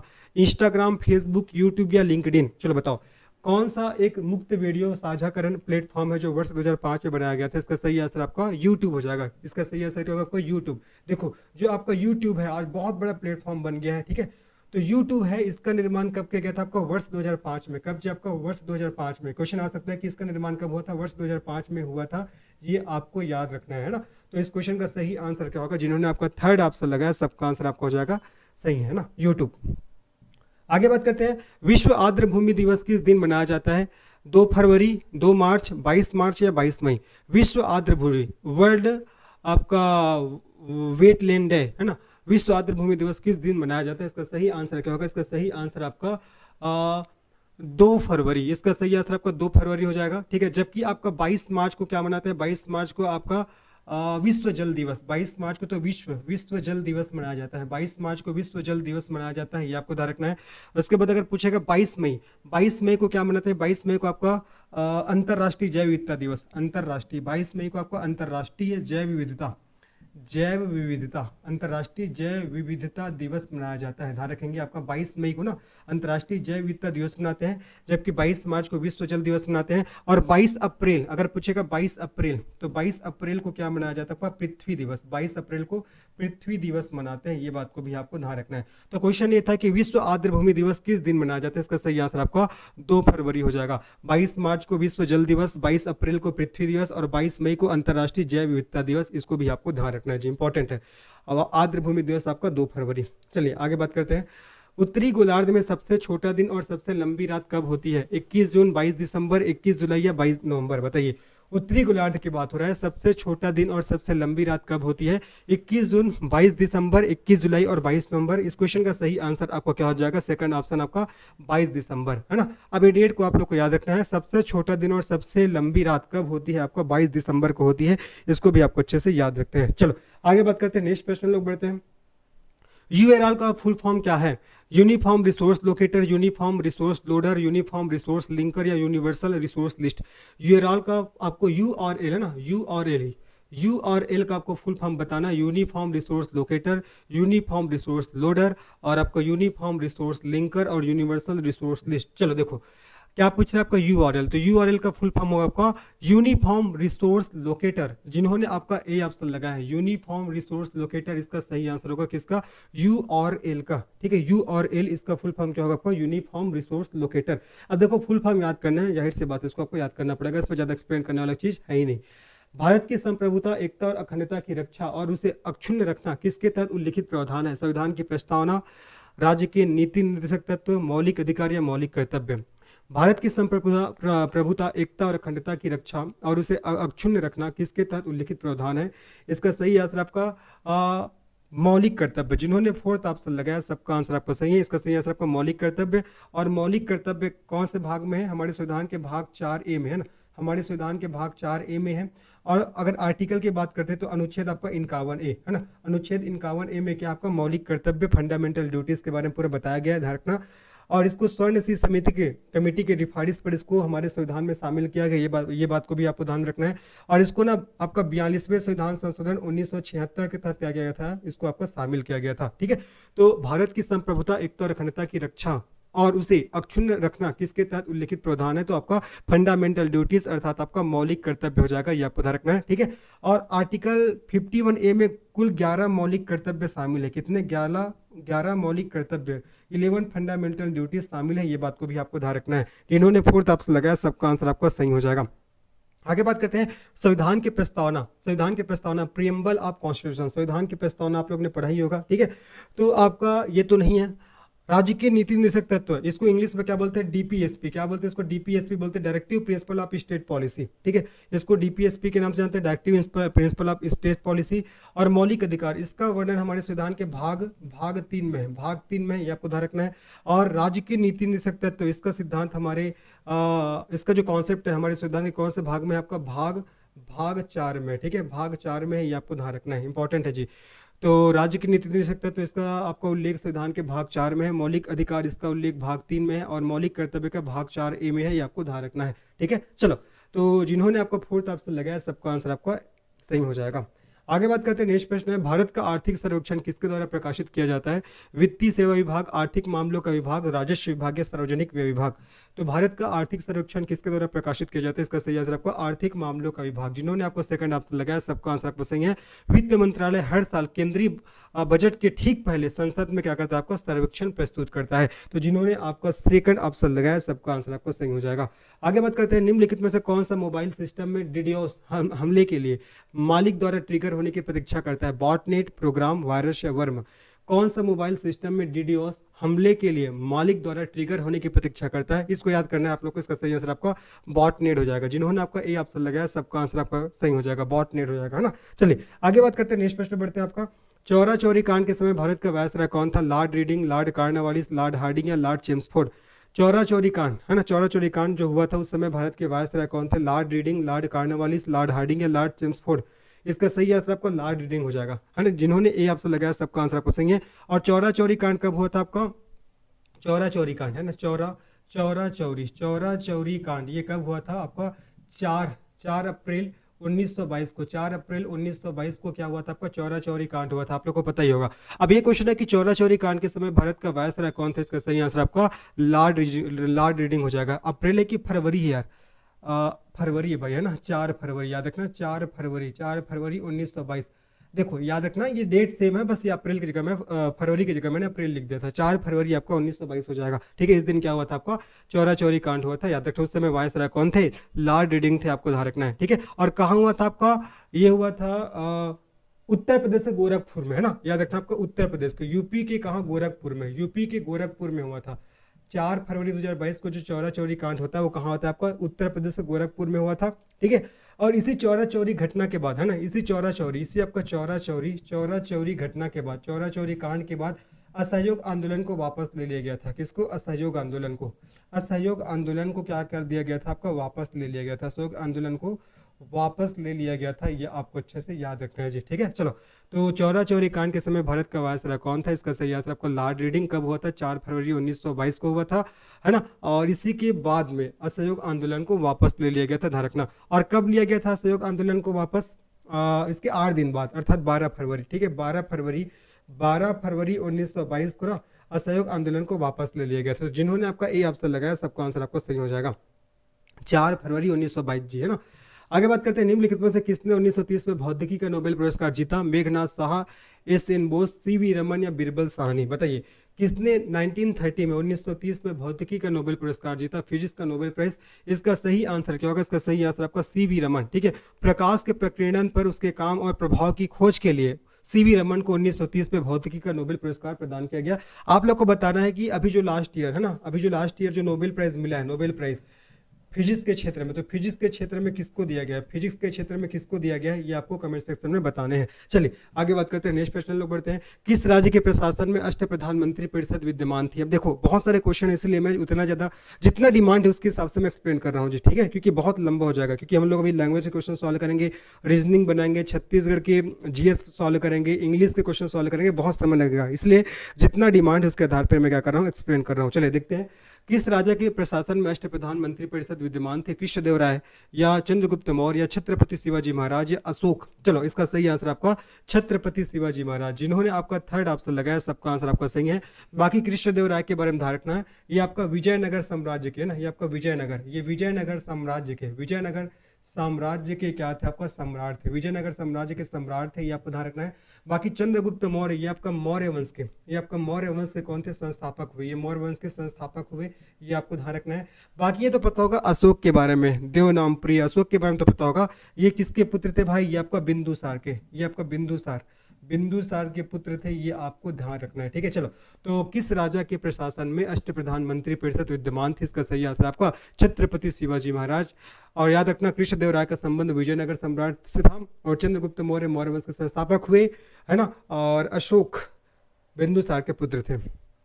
चलिए आगे बात करते हैं। निम्नलिखित में से कौन ओजोन परत के ह्रास का कारण है, क्लोरीन, ब्रोमीन, आयोडीन या सल्फर, बताओ कौन ओजोन परत के ह्रास का कारण है। इसका सही आंसर क्या होगा, आपने एक नाम सुना होगा क्लोरोफ्लोरोकार्बन, आपने एक नाम सुना होगा क्लोरोफ्लोरोकार्बन आपने नाम सुना होगा, ठीक है। ये तो ये क्या आपका ओजोन परत को क्या करता है, ह्रास करता है, ओजोन परत का क्षय करता है। अब देखो क्लोरोफ्लोरोकार्बन, इसमें क्या प्रेजेंट है, क्लोरीन प्रेजेंट है, इसका सही आंसर क्या होगा आपका क्लोरीन हो जाएगा। जिन्होंने ए ऑप्शन लगाया है सबका आंसर क्या होगा आपका सही हो जाएगा ना। तो कौन ओजोन परत के ह्रास का कारण, इसका सही आंसर आपका क्लोरीन हो जाएगा, ये आपको याद रखना इंपॉर्टेंट है जी, है ना। बाकी ब्रोमीन के बारे में ध्यान रखना, जो ब्रोमीन है ना, ब्रोमीन क्या एक आपका अधातु है, नॉन मेटल है, ब्रोमीन अधातु है। और अधातु होते हुए भी आपका ये रूम टेम्परेचर पर आपका लिक्विड स्टेट में, कौन सी स्टेट में, लिक्विड अर्थात द्रव अवस्था में पाया जाता है। जनरली अधातु में तो आपका गैसीय अवस्था में पाई जाती है, लेकिन ब्रोमीन अधातु होते हुए भी रूम टेम्परेचर पर आपका द्रव अवस्था में पाया जाता है ना। ये इंपॉर्टेंट है, ध्यान रखना। और आपका सिल्वर ब्रोमाइड AgBr, ब्रोमीन का प्रयोग सिल्वर ब्रोमाइड के रूप में किसमें होता है आपका फोटोग्राफी में, किसमें, फोटोग्राफी में इसका यूज किया जाता है, ये बात को भी आपको ध्यान में रखना है, इंपॉर्टेंट है जी। आगे बात करते हैं आयोडीन। आयोडीन नमक हमारे शरीर के लिए बहुत ही महत्वपूर्ण है, और आयोडीन नमक की कमी से कौन सा बीमारी होता है, घेंघा रोग, है ना। आयोडीन नमक की कमी से घेंघा रोग नामक बीमारी होता है, ग्वाटर डिजीज जिसको बोलते हैं। बाकी सल्फर के बारे में ध्यान रखना, आपका प्याज अदरक लहसुन, है ना, प्याज हो जाएगा, अदरक हो जाएगा, आपका लहसुन हो जाएगा, इन सब से सल्फर की गंध आती है। प्याज अदरक लहसुन से किसकी गंध आती है, सल्फर की गंध आती है। तो कौन ओजोन परत के ह्रास का कारण है, इसका सही आंसर आपका क्लोरीन हो जाएगा, है ना। बाकी कौन से मंडल में पाया जाता है ओजोन परत, समताप मंडल में, है ना। समताप मंडल में क्या पाया जाता है, ओजोन परत पाया जाता है, जो हमारे त्वचा में होने वाले पराबैंगनी किरण का जो प्रभाव, इसके कारण जो कैंसर होने वाला होता है उसको क्या करता है, उससे हमारी रक्षा करता है, मतलब पराबैंगनी विकिरण से हमारी रक्षा करता है। कौन करता है, ओजोन परत, ओजोन लेयर, ये आपको ध्यान रखना है। और ओजोन किसका अपरूप होता है, ऑक्सीजन का अपरूप होता है। और ओजोन परत की मोटाई को मापने की इकाई की बात करते हैं तो आपका डॉप्सन यूनिट क्या हो जाएगा, आपका डॉप्सन यूनिट, इसको भी आपको याद रखना है। चलिए, इसका सही आंसर आपको क्लोरीन हो जाएगा। आगे बात करते हैं। नेक्स्ट प्रश्न देखो, बैंक ऑफ बड़ौदा द्वारा लॉन्च किए गए नए यूपीआई भुगतान ऐप का नाम क्या है, BOB वर्ड पे, उसके बाद बड़ौदा MDG नेट, उसके बाद आपका BOB पे, उसके बाद BOB वर्ड वेब स्मार्ट। बताओ इसका सही आंसर क्या हो सकता है। हमारा क्वेश्चन है कि बैंक ऑफ बड़ौदा द्वारा लॉन्च किए गए नए यूपीआई भुगतान ऐप का नाम क्या है, इसका सही आंसर आपका हो जाएगा BOBS पे, है ना। ये आपका ये बैंक ऑफ बड़ौदा पे, इसका सही आंसर आपका ये हो जाएगा, आपका ये आपका ई हो जाएगा जी, यहाँ पास ना BOBE है ना, ये BOBE पे है, ये आपको BOBE पे है, इसका सही आंसर आपका थर्ड ऑप्शन BOBE पे हो जाएगा, ठीक है। चलो, तो बैंक ऑफ बड़ौदा द्वारा लॉन्च किए गए नए यूपीआई भुगतान ऐप का नाम क्या है, आपका बैंक ऑफ बड़ौदा ई पे हो जाएगा, ठीक है। चलिए आगे बात करते हैं, नेक्स्ट प्रश्न लोग बढ़ते हैं। नेक्स्ट क्वेश्चन हमारा क्या है, देखते हैं। नेक्स्ट क्वेश्चन हमारा देखिए, निम्नलिखित में से कौन India after Gandhi the history of the world largest democracy पुस्तक का लेखक है, रामचंद्र गुहा, अनुजा चौहान, रविंदर सिंह या संध्या मेमन। कौन India after Gandhi the history of world largest democracy पुस्तक के लेखक कौन है, इसका सही आंसर आपका रामचंद्र गुहा, ठीक है। ये इतिहासकार, जीवनी लेखक और क्रिकेटर भी है, ये आपको ध्यान रखना है ना। ये आपका इतिहासकार, जीवनी लेखक और क्रिकेटर भी थे, आपको ध्यान रखना है किसके बारे में, रामचंद्र गुहा जी के बारे में। चलो, इसका सही आंसर आपका ए ऑप्शन हो जाएगा। आगे बात करते हैं। नेक्स्ट प्रश्न आपका, भारत का कुल क्षेत्रफल विश्व के कुल भौगोलिक क्षेत्रफल का लगभग है 3.4%, 4.4%, 2.4% या 1.4%। तो भारत का कुल क्षेत्रफल, देखो भारत का कुल क्षेत्रफल कितना आपका 32,87,263 वर्ग किलोमीटर इतना है ना। हमारे भारत का कुल क्षेत्रफल 32,87,263 वर्ग किलोमीटर है। जो देश के कुल क्षेत्रफल का कितना जी, जो देश के कुल क्षेत्रफल का 2.4% है, ये आपको अच्छे से ध्यान रखना है, ठीक है। और क्षेत्रफल की दृष्टि से भारत का विश्व में कौन सा स्थान है पूछेगा, क्षेत्रफल की दृष्टि से भारत के विश्व में कौन सा स्थान है, तो आपको 7वां स्थान है। तो मैंने बोला कि हमारे भारत का कुल क्षेत्रफल 32,87,263 वर्ग किलोमीटर है, जो कि आपका कुल विश्व के कुल क्षेत्रफल का 2.4% है। और क्षेत्रफल के हिसाब से देखा जाए तो विश्व में हमारे भारत का कौन सा स्थान है, 7वां स्थान है, ये आपको याद रखने हैं, ठीक है। चलिए आगे बात करते हैं। भारतीय राष्ट्रीय कांग्रेस का पहला सत्र कहाँ आयोजित किया गया था, नई दिल्ली, हैदराबाद, बॉम्बे या कलकत्ता। इस क्वेश्चन का सही आंसर क्या होगा, भारतीय राष्ट्रीय कांग्रेस का पहला सत्र 1885 में भारतीय राष्ट्रीय कांग्रेस की स्थापना हुई थी ना। तो पहला सत्र आपका बॉम्बे में, ध्यान रखना, आपका पहला सत्र आपका बॉम्बे, दिसंबर 1885 में आपका पहला सत्र आपका बॉम्बे में क्या किया गया, आपका आयोजित किया गया था, जिसमें आपका कितने 72 प्रतिनिधियों ने भाग लिया था, कितने 72 प्रतिनिधियों ने, जिसमें आपका 72 प्रतिनिधियों ने भाग लिया था। और आपका भारतीय राष्ट्रीय कांग्रेस की स्थापना किसने किया था, ए.ओ. ह्यूम, है ना, ए.ओ. ह्यूम के द्वारा किया गया था, आपको ध्यान रखना है। और प्रथम अध्यक्ष कौन हुए, व्योमेश चंद्र बनर्जी, है ना। प्रथम अध्यक्ष की बात करते हैं तो कौन हुए, आपका व्योमेश चंद्र बनर्जी, आपको ध्यान रखना है। तो भारतीय राष्ट्रीय कांग्रेस का पहला सत्र कहाँ आयोजित किया गया था, इसका सही आंसर आपका बॉम्बे। जिन्होंने थर्ड ऑप्शन लगाया सबका आंसर आपका सही है, ठीक है। चलिए आगे बात करते हैं, नेक्स्ट प्रश्न लोग बढ़ते हैं। नेक्स्ट प्रश्न हमारा क्या देखते हैं, भारतीय संविधान का निम्नलिखित में से कौन सा अनुच्छेद भारत के वित्त आयोग से संबंधित है, अनुच्छेद 280, अनुच्छेद 290, अनुच्छेद 260 या अनुच्छेद 270। तो भारतीय संविधान का कौन सा अनुच्छेद भारत के वित्त आयोग से संबंधित है, इसका सही आंसर आपका अनुच्छेद 280 हो जाएगा, ठीक है। इसका गठन भारत के राष्ट्रपति द्वारा प्रत्येक 5 वर्ष के अंतराल में किया जाता है। किसके द्वारा किया जाता है, आपका भारत के राष्ट्रपति के द्वारा। किसके द्वारा, भारत के राष्ट्रपति के द्वारा इसका गठन किया जाता है। किसका जी, आपका वित्त आयोग का, ये आपको ध्यान रखना है, ठीक है। ये क्या करता है, केंद्र सरकार और राज्य सरकार के बीच वित्तीय संबंधों को परिभाषित करता है, ठीक है। ये वित्त आयोग क्या करता है, आपका केंद्र सरकार और राज्य सरकार के बीच, केंद्र सरकार और राज्य सरकार के बीच वित्तीय संबंधों को परिभाषित करता है। किसको, वित्तीय संबंधों को जी, ठीक है। वित्तीय संबंधों को क्या करता है, आपका परिभाषित करता है, ये आपको ध्यान रखना है। तो अनुच्छेद 280 में आपका वित्त आयोग का उल्लेख है ना। और इसका गठन आपका किसके द्वारा किया जाता है, आपका भारत के राष्ट्रपति के द्वारा किया जाता है, ये आपको अच्छे से याद रखना है। प्रत्येक 5 वर्ष में इसका गठन किया जाता है। जिन्होंने आपका ए ऑप्शन लगाया सबका आंसर आपका सही हो जाएगा। चलिए आगे बात करते हैं हम लोग, नेक्स्ट प्रश्न में बढ़ते हैं। नेक्स्ट प्रश्न हमारा क्या कह रहा है, देखते हैं। देखिए, न्यूनतम समर्थन मूल्य एमएसपी किससे संबंधित है, उद्योग से, निर्यात, आयात से, कृषि वस्तु से या बैंकिंग से। देखो, अगर एमएसपी की बात करते हैं, न्यूनतम समर्थन मूल्य की बात करते हैं, तो इसका संबंध किससे, कृषि वस्तुएं से, ठीक है। कृषि वस्तुएं से ध्यान रखना। और एमएसपी आपका कृषि लागत एवं मूल्य आयोग की सिफारिश पर तैयार किया जाता है। कृषि लागत एवं मूल्य आयोग, एमएसपी है ये आपका कृषि लागत, ठीक है। कृषि लागत और मूल्य आयोग कृषि लागत और मूल्य आयोग की सिफारिश पर तैयार किया जाता है, ठीक है। सिफारिश पर क्या किया जाता है, आपका तैयार किया जाता है, ये आपको याद रखना है। तो जिन्होंने आपका थर्ड ऑप्शन लगाया सबका आंसर आपका सही हो जाएगा। और एमएसपी की अवधारणा सबसे पहले ना आपका 1966-67 में पेश किया गया था। एमएसपी की अवधारणा सबसे पहले 1966-67 में प्रस्तुत किया गया था, ये आपको याद रखना है, ठीक है। चलो, तो जिन्होंने आपका थर्ड ऑप्शन लगाया सबका आंसर आपका सही हो जाएगा जी, आपको याद रखना है। तो न्यूनतम समर्थन मूल्य किससे संबंधित है, कृषि वस्तुओं से संबंधित है। चलिए आगे बात करते हैं। निम्न में से पर्यावरण प्रदूषण का सबसे प्रमुख कारण क्या है, ठीक है। आपसे क्वेश्चन पूछ रहा है कि पर्यावरण प्रदूषण का सबसे प्रमुख कारण क्या है। देखिए, औद्योगिकीकरण, जनसंख्या वृद्धि, कृषि में रसायन का प्रयोग और खनन। देखो, सबसे प्रमुख कारण पूछ रहा है, ऑप्शन दिए गए इसके हिसाब से आपको बताना है ना, सबसे प्रमुख कारण क्या हो सकता है इस ऑप्शन में। तो पर्यावरण प्रदूषण का सबसे प्रमुख कारण क्या, आपका औद्योगिकीकरण। जिन्होंने आपका ए ऑप्शन लगाया सबका आंसर आपको सही है। ऑप्शन के हिसाब से देखिए तो इसका सही आंसर आपका औद्योगिकीकरण हो जाएगा, ठीक है। चलो आगे बात करते हैं, नेक्स्ट प्रश्न बढ़ते हैं। चिल्का झील निम्नलिखित में से किस राज्य में स्थित है, कर्नाटक, केरल, उड़ीसा, आंध्र प्रदेश। तो सभी को पता होगा जो आपका चिल्का झील है ना, ये कौन से राज्य में स्थित है, ये आपका उड़ीसा में। कहाँ जी, आपका उड़ीसा में स्थित है। चिल्का झील आपका उड़ीसा में स्थित है और ये एशिया का सबसे बड़ा और दुनिया का दूसरा सबसे बड़ा लैगून है। ये आपका एशिया का सबसे बड़ा और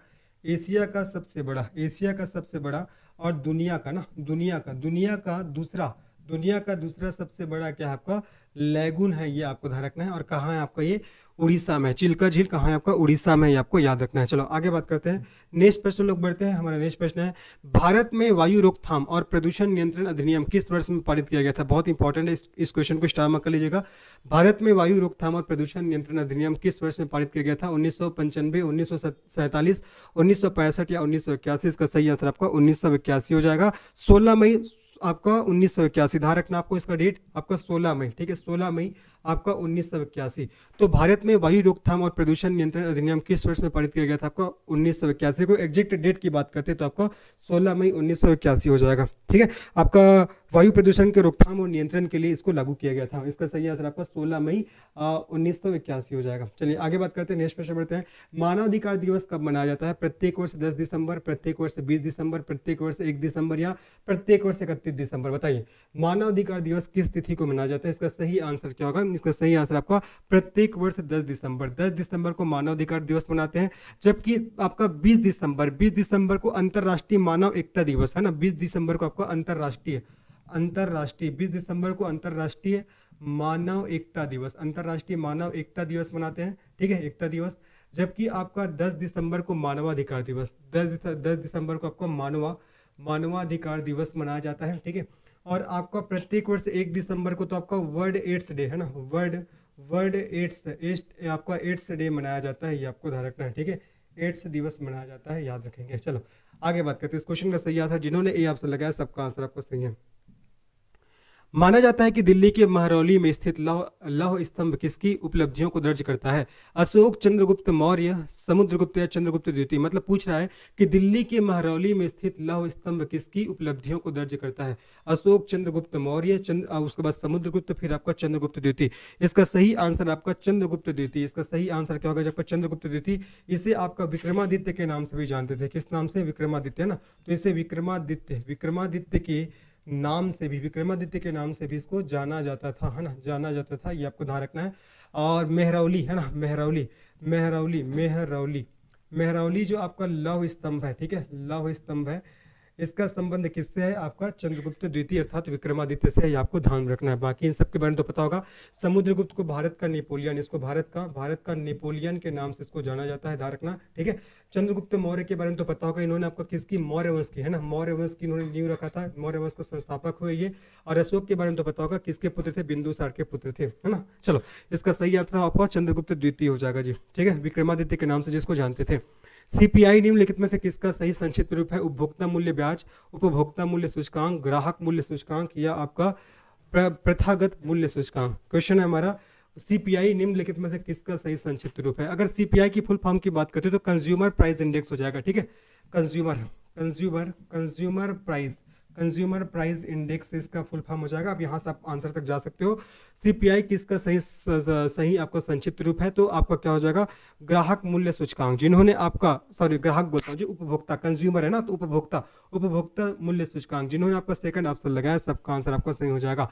तो सीपीआई किसका सही रूप है? आपका उपभोक्ता मूल्य सूचकांक, जिन्होंने सेकंड ऑप्शन लगाया सबका आंसर क्या होगा? आपका सही हो जाएगा, ठीक है। चलिए आगे बढ़ते हैं। नेक्स्ट प्रश्न लोग बढ़ते हैं। नेक्स्ट प्रश्न हमारे क्या देखते हैं, देखिए गुरु। अब देखो हमने इंडिया जीएस से हमने भी क्वेश्चन सॉल्व किए। अब हम लोग पूरा लैंग्वेज के क्वेश्चन सॉल्व करेंगे, ठीक है, हम लोग लैंग्वेज के क्वेश्चन सॉल्व करेंगे। इंडिया जीएस के क्वेश्चन हमने सॉल्व कर लिए, अब हम लोग लैंग्वेज के क्वेश्चन सॉल्व करेंगे। देखो जी, गुरु धन उपदेश की सही संधि है गुरुपदेश, गुरुपदेश और आपका गुरुपदेश। बताओ इसका सही आंसर क्या हो सकता है? इसका सही आंसर क्या होगा? देखो आपका गुरु धन उपदेश की सही संधि क्या है? पहला ऑप्शन है गुरुपदेश, है ना, और दूसरा ऑप्शन क्या है आपका? गुरुपदेश, और तीसरा ऑप्शन क्या है आपका? यह छोटो को मात्रा है ना, आपका ये गुरुपदेश, और चौथा आपका गुरुपदेश। इसका सही आंसर क्या होगा? जिन्होंने आपका पहला ऑप्शन लगाया गुरु धन उपदेश गुरुपदेश, सबका आंसर आपका क्या होगा? आपका सही हो जाएगा, है ना। अब देखो इसमें कौन सी संधि है? इसमें आपका दीर्घ स्वर संधि है। कौन सी संधि आपका? दीर्घ स्वर संधि है, ये आपको ध्यान रखना है। कौन सी संधि जी? आपका दीर्घ स्वर संधि है। अब देखो मैं संधि के बारे में आप लोग कुछ तथ्य बताता हूँ। संधि क्या होता है? तो संधि का शाब्दिक अर्थ क्या होता है? मेल मिलाप या मित्रता। संधि का शाब्दिक अर्थ होता है मेल मिलाप या मित्रता। दो वर्णों के मेल से जो विकार उत्पन्न होता है उसे संधि कहा जाता है। और संधि का विलोम की बात करते हैं तो संधि का विलोम क्या होता है? आपका विग्रह या विच्छेद। इसका विलोम क्या होता है? विग्रह या विच्छेद होता है, ठीक है। चलो आगे बात करते हैं। मैंने बोला दो वर्णों की मेल से जो विकार उत्पन्न होता है उसे संधि कहते हैं। बेसिकली देखा जाए तो संधि आपका तीन प्रकार का होता है। पहला तो स्वर संधि, दूसरा आपका व्यंजन संधि, और तीसरा होता है आपका विसर्ग संधि। स्वर, व्यंजन और विसर्ग।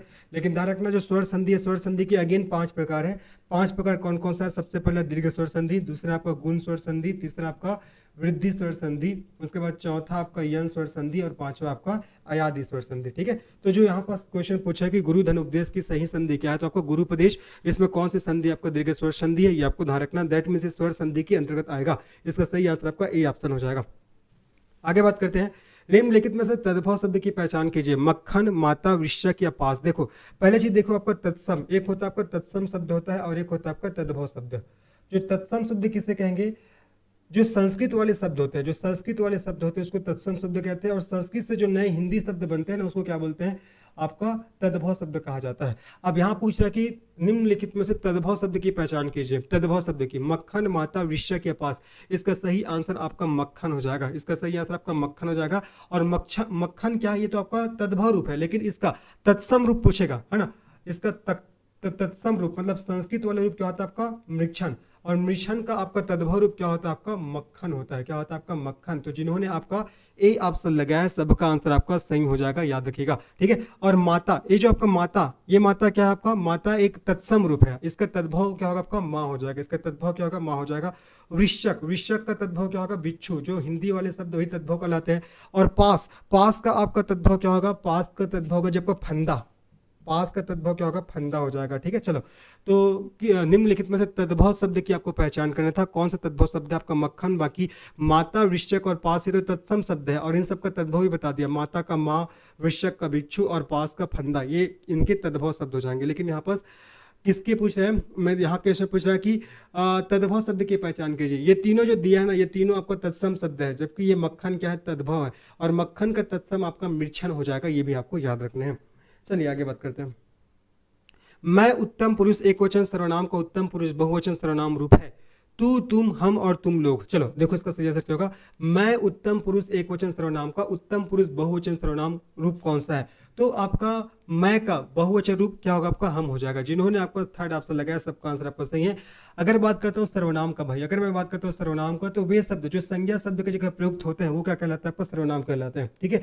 वे शब्द जो संज्ञा शब्द की जगह प्रयुक्त होते हैं वो सर्वनाम कहलाते हैं। और सर्वनाम क्या करता है, संज्ञा शब्दों की पुनरावृत्ति को रोककर वाक्यों को सुंदरता प्रदान करता है। इस बात को भी आपको ध्यान रखना है। अगर सर्वनाम के अगर प्रकार की बात करते हैं तो सर्वनाम के 6 प्रकार होते हैं, आपको ध्यान रखना है। सबसे पहला आपका पुरुषवाचक, पहला आपका पुरुषवाचक सर्वनाम। दूसरा आपका पुरुषवाचक के बाद आपका निजवाचक सर्वनाम, निजवाचक, ठीक है, निजवाचक। तीसरा आपका निश्चयवाचक सर्वनाम, निश्चयवाचक। चौथा आपका अनिश्चयवाचक सर्वनाम, अनिश्चयवाचक, ठीक है। पांचवा आपका प्रश्नवाचक सर्वनाम, प्रश्नवाचक। और छठवा आपका संबंधवाचक सर्वनाम, ठीक है। तो ये आपका सर्वनाम के 6 प्रकार हो जाएंगे, इसको आपको अच्छे से याद रखना है, इंपॉर्टेंट है। पुरुषवाचक सर्वनाम के अगेन 3 प्रकार है। पहला तो आपका उत्तम पुरुष है ना, उत्तम पुरुष। दूसरा आपका मध्यम पुरुष, और तीसरा आपका अन्य पुरुष। उत्तम पुरुष मतलब जो वक्ता, वक्ता मतलब बोलने वाला, अपने लिए जिस सर्वनाम शब्द का प्रयोग करेगा वही आपका उत्तम पुरुष कहलाएगा। जैसे कि आपका मैं हो गया, हम हो गया, इसमें उत्तम पुरुष में आ जाते हैं। मध्यम पुरुष मतलब जो वक्ता होते हैं अर्थात बोलने वाला, सुनने वाले के लिए जिस शब्द का प्रयोग करेगा, तो मध्यम पुरुष में आपका तू हो जाएगा, आप हो जाएगा, ये सब इसमें आ जाएंगे। अन्य पुरुष मतलब जिसके बारे में कहा जाए, जैसे कि आपका यह वह, ये सब किस में आते हैं, अन्य पुरुष के अंतर्गत आ जाते हैं। तो मैं उत्तम पुरुष एक वचन सर्वनाम का उत्तम पुरुष बहुवचन सर्वनाम रूप क्या होगा आपका हम हो जाएगा। ये आपको याद रखना है। आगे सबको समझ में। चलो, इसका सही आंसर आपका थर्ड ऑप्शन। बाकी सब प्रकार को ध्यान रखना है। संधि के आपका 3 प्रकार होते हैं, समास के आपका 6 प्रकार होते हैं, संज्ञा के 5 प्रकार होते हैं, सर्वनाम के आपको 6 प्रकार होते हैं, ठीक है। उसके बाद विशेषण के 4 प्रकार होते हैं, कारकों की संख्या 8 होती है। ये सब आपको ध्यान रखना इंपॉर्टेंट है। चलो, इसका सही आंसर आपका थर्ड ऑप्शन। सड़क पर कोई खड़ा है, उपयुक्त वाक्य में रेखांकित शब्द में सर्वनाम क्या है। देखो यहाँ पर देखो, रेखांकित शब्द क्या आपका कोई, और पूछ रहा है कि सड़क पर कोई खड़ा है, इसमें कौन सा आपका सर्वनाम है, निश्चय, अन्य पुरुषवाचक या अनिश्चयवाचक या संबंधवाचक। यहाँ पर देखो कोई ध्यान रखना आपका, एक होता है अनिश्चयवाचक सर्वनाम, एक होता है अनिश्चयवाचक सर्वनाम। और अनिश्चयवाचक सर्वनाम में क्या होता है, इसमें निश्चितता का बोध नहीं होता। और अनिश्चयवाचक सर्वनाम के लिए वाचक शब्द क्या होता है, जब आपका कोई और कुछ, क्या होता है कोई और कुछ। जैसे कि मैं बोलता हूँ आपके घर कोई आया है, चाय में कुछ गिरा है, तो क्या निश्चितता का बोध हो रहा है कि कौन आया, आपको पता तो नहीं चल रहा है। हाँ, लेकिन ये तो कि कोई तो आया, लेकिन कौन आया पता लग रहा है क्या, नहीं लग रहा है। तो ऐसे सर्वनाम शब्द जिसमें निश्चितता का बोध नहीं होता आपको अनिश्चयवाचक सर्वनाम कहलाते हैं। इसके लिए वाचक शब्द होता है कोई और कुछ हो जाएगा, ठीक है। निश्चयवाचक के लिए, अगर मैं निश्चयवाचक की बात करता हूँ, निश्चयवाचक के लिए वाचक शब्द क्या होता है आपका यह और वह हो जाएगा। क्या होगा आपका यह और वह, ठीक है। यह और वह, ये किस में आएगा आपका निश्चयवाचक सर्वनाम के लिए वाचक शब्द हो जाएगा। जैसे बोलूंगा कि यह पेन मेरा है, यह पेन मेरा है, मतलब ये आपका निश्चितता का बोध करा रहा है ना। आगे बात करते हैं आपका अनिश्चयवाचक में, इसके वाचक शब्द क्या होता है कोई और कुछ हो जाएगा। संबंधवाचक के लिए वाचक शब्द आपका जैसे कि जो सो हो जाएगा, या जैसी वैसी हो जाएगा, जैसी वैसी, जैसी कि जैसी करनी वैसी भरनी, जो बोगे सो पाओगे, जिसकी उसकी, जिसकी लाठी उसकी भैंस, जिसकी लाठी उसकी भैंस, ये सब किस में आ जाएंगे, ये सब आपका संबंधवाचक सर्वनाम में आ जाएंगे। फिलहाल यहाँ पास कोई के लिए क्वेश्चन पूछा है, इसका सही आंसर आपका अनिश्चयवाचक, मतलब कोई जो आपका निश्चयवाचक सर्वनाम है इसमें निश्चितता का बोध नहीं हो रहा है। एग्जाम्पल दे रहा हूँ कि आपके घर कोई आया है, कौन आया है पता चल रहा है क्या, नहीं चल रहा है ना, इसलिए क्या आएगा इसमें अनिश्चयवाचक सर्वनाम, इसका आंसर आएगा। तात का अनेकार्थी शब्द समूह है गुरु भाई मित्र मूल यथार्थ सार, गुरु यथार्थ सार और मूल यथार्थ मित्र। देखो तात आपने सुना होगा, हे तात ऐसा करके आपने महाभारत वगैरह देखे होगे तो उसमें सुना भी होगा। तो तात का अनेकार्थी शब्द समूह क्या होगा, गुरु भाई और मित्र। जिन्होंने ए ऑप्शन लगाया सबका आंसर सही है, गुरु भाई और मित्र इसका सही आंसर होगा, है ना। तो तात का नकारार्थी शब्द रूप क्या आपका गुरु हो जाएगा, भाई हो जाएगा और क्या होगा आपका मित्र हो जाएगा। जिन्होंने ए ऑप्शन लगाया सबका आंसर आपका सही हो जाएगा। चलो आगे बात करते हैं, नेक्स्ट प्रश्न बढ़ते हैं। पूत के पांव पालने में पहचाने जाते हैं, इसका समानार्थी लोकोक्ति का चयन करना है। पुण्य की जड़ सदा हरी, बोया गेहूं उपजा जौ, पेड़ फल से जाना जाता है और होनहार बिरवान के होत चिकने पात। चलो, पूत के पांव पालने में पहचाने जाते हैं, इसका सही आंसर होगा आपका होनहार बिनवात के होद चिकने पात। जिन्होंने आपका फोर्थ ऑप्शन लगाया है सबका आंसर आपका सही है ना। क्वेश्चन था कि आपका पूत के पांव पालने में पहचाने जाते हैं, इसका समानार्थी लोकोक्ति क्या होगा, तो इसका समानार्थी लोकोक्ति होगा होनहार बिरवान के होद चिकने पात। चलो आगे बात करते हैं। निम्नलिखित में से कौन सा शब्द सदैव एक वचन में प्रयुक्त होता है, जनता, आंख, आंसू या बाल। सदैव एक वचन में बोल रहे हैं ना, सदैव एक वचन में किसका प्रयोग किया जाता है, इस क्वेश्चन का सही आंसर क्या होगा, जनता। ये जो जनता शब्द है ना, इसका प्रयोग सदैव एक वचन में होता है, ध्यान रखना। कुछ और शब्द है जैसे कि आपका बारिश हो गया, बारिश के बाद आपका पानी हो गया, पानी के बाद आपका दूध हो गया, है ना, दूध हो गया, दूध के बाद आपका घी हो गया, घी के बाद आपका आकाश हो गया। इन सब का प्रयोग सदैव किस में होता है, आपका एक वचन में होता है, ठीक है।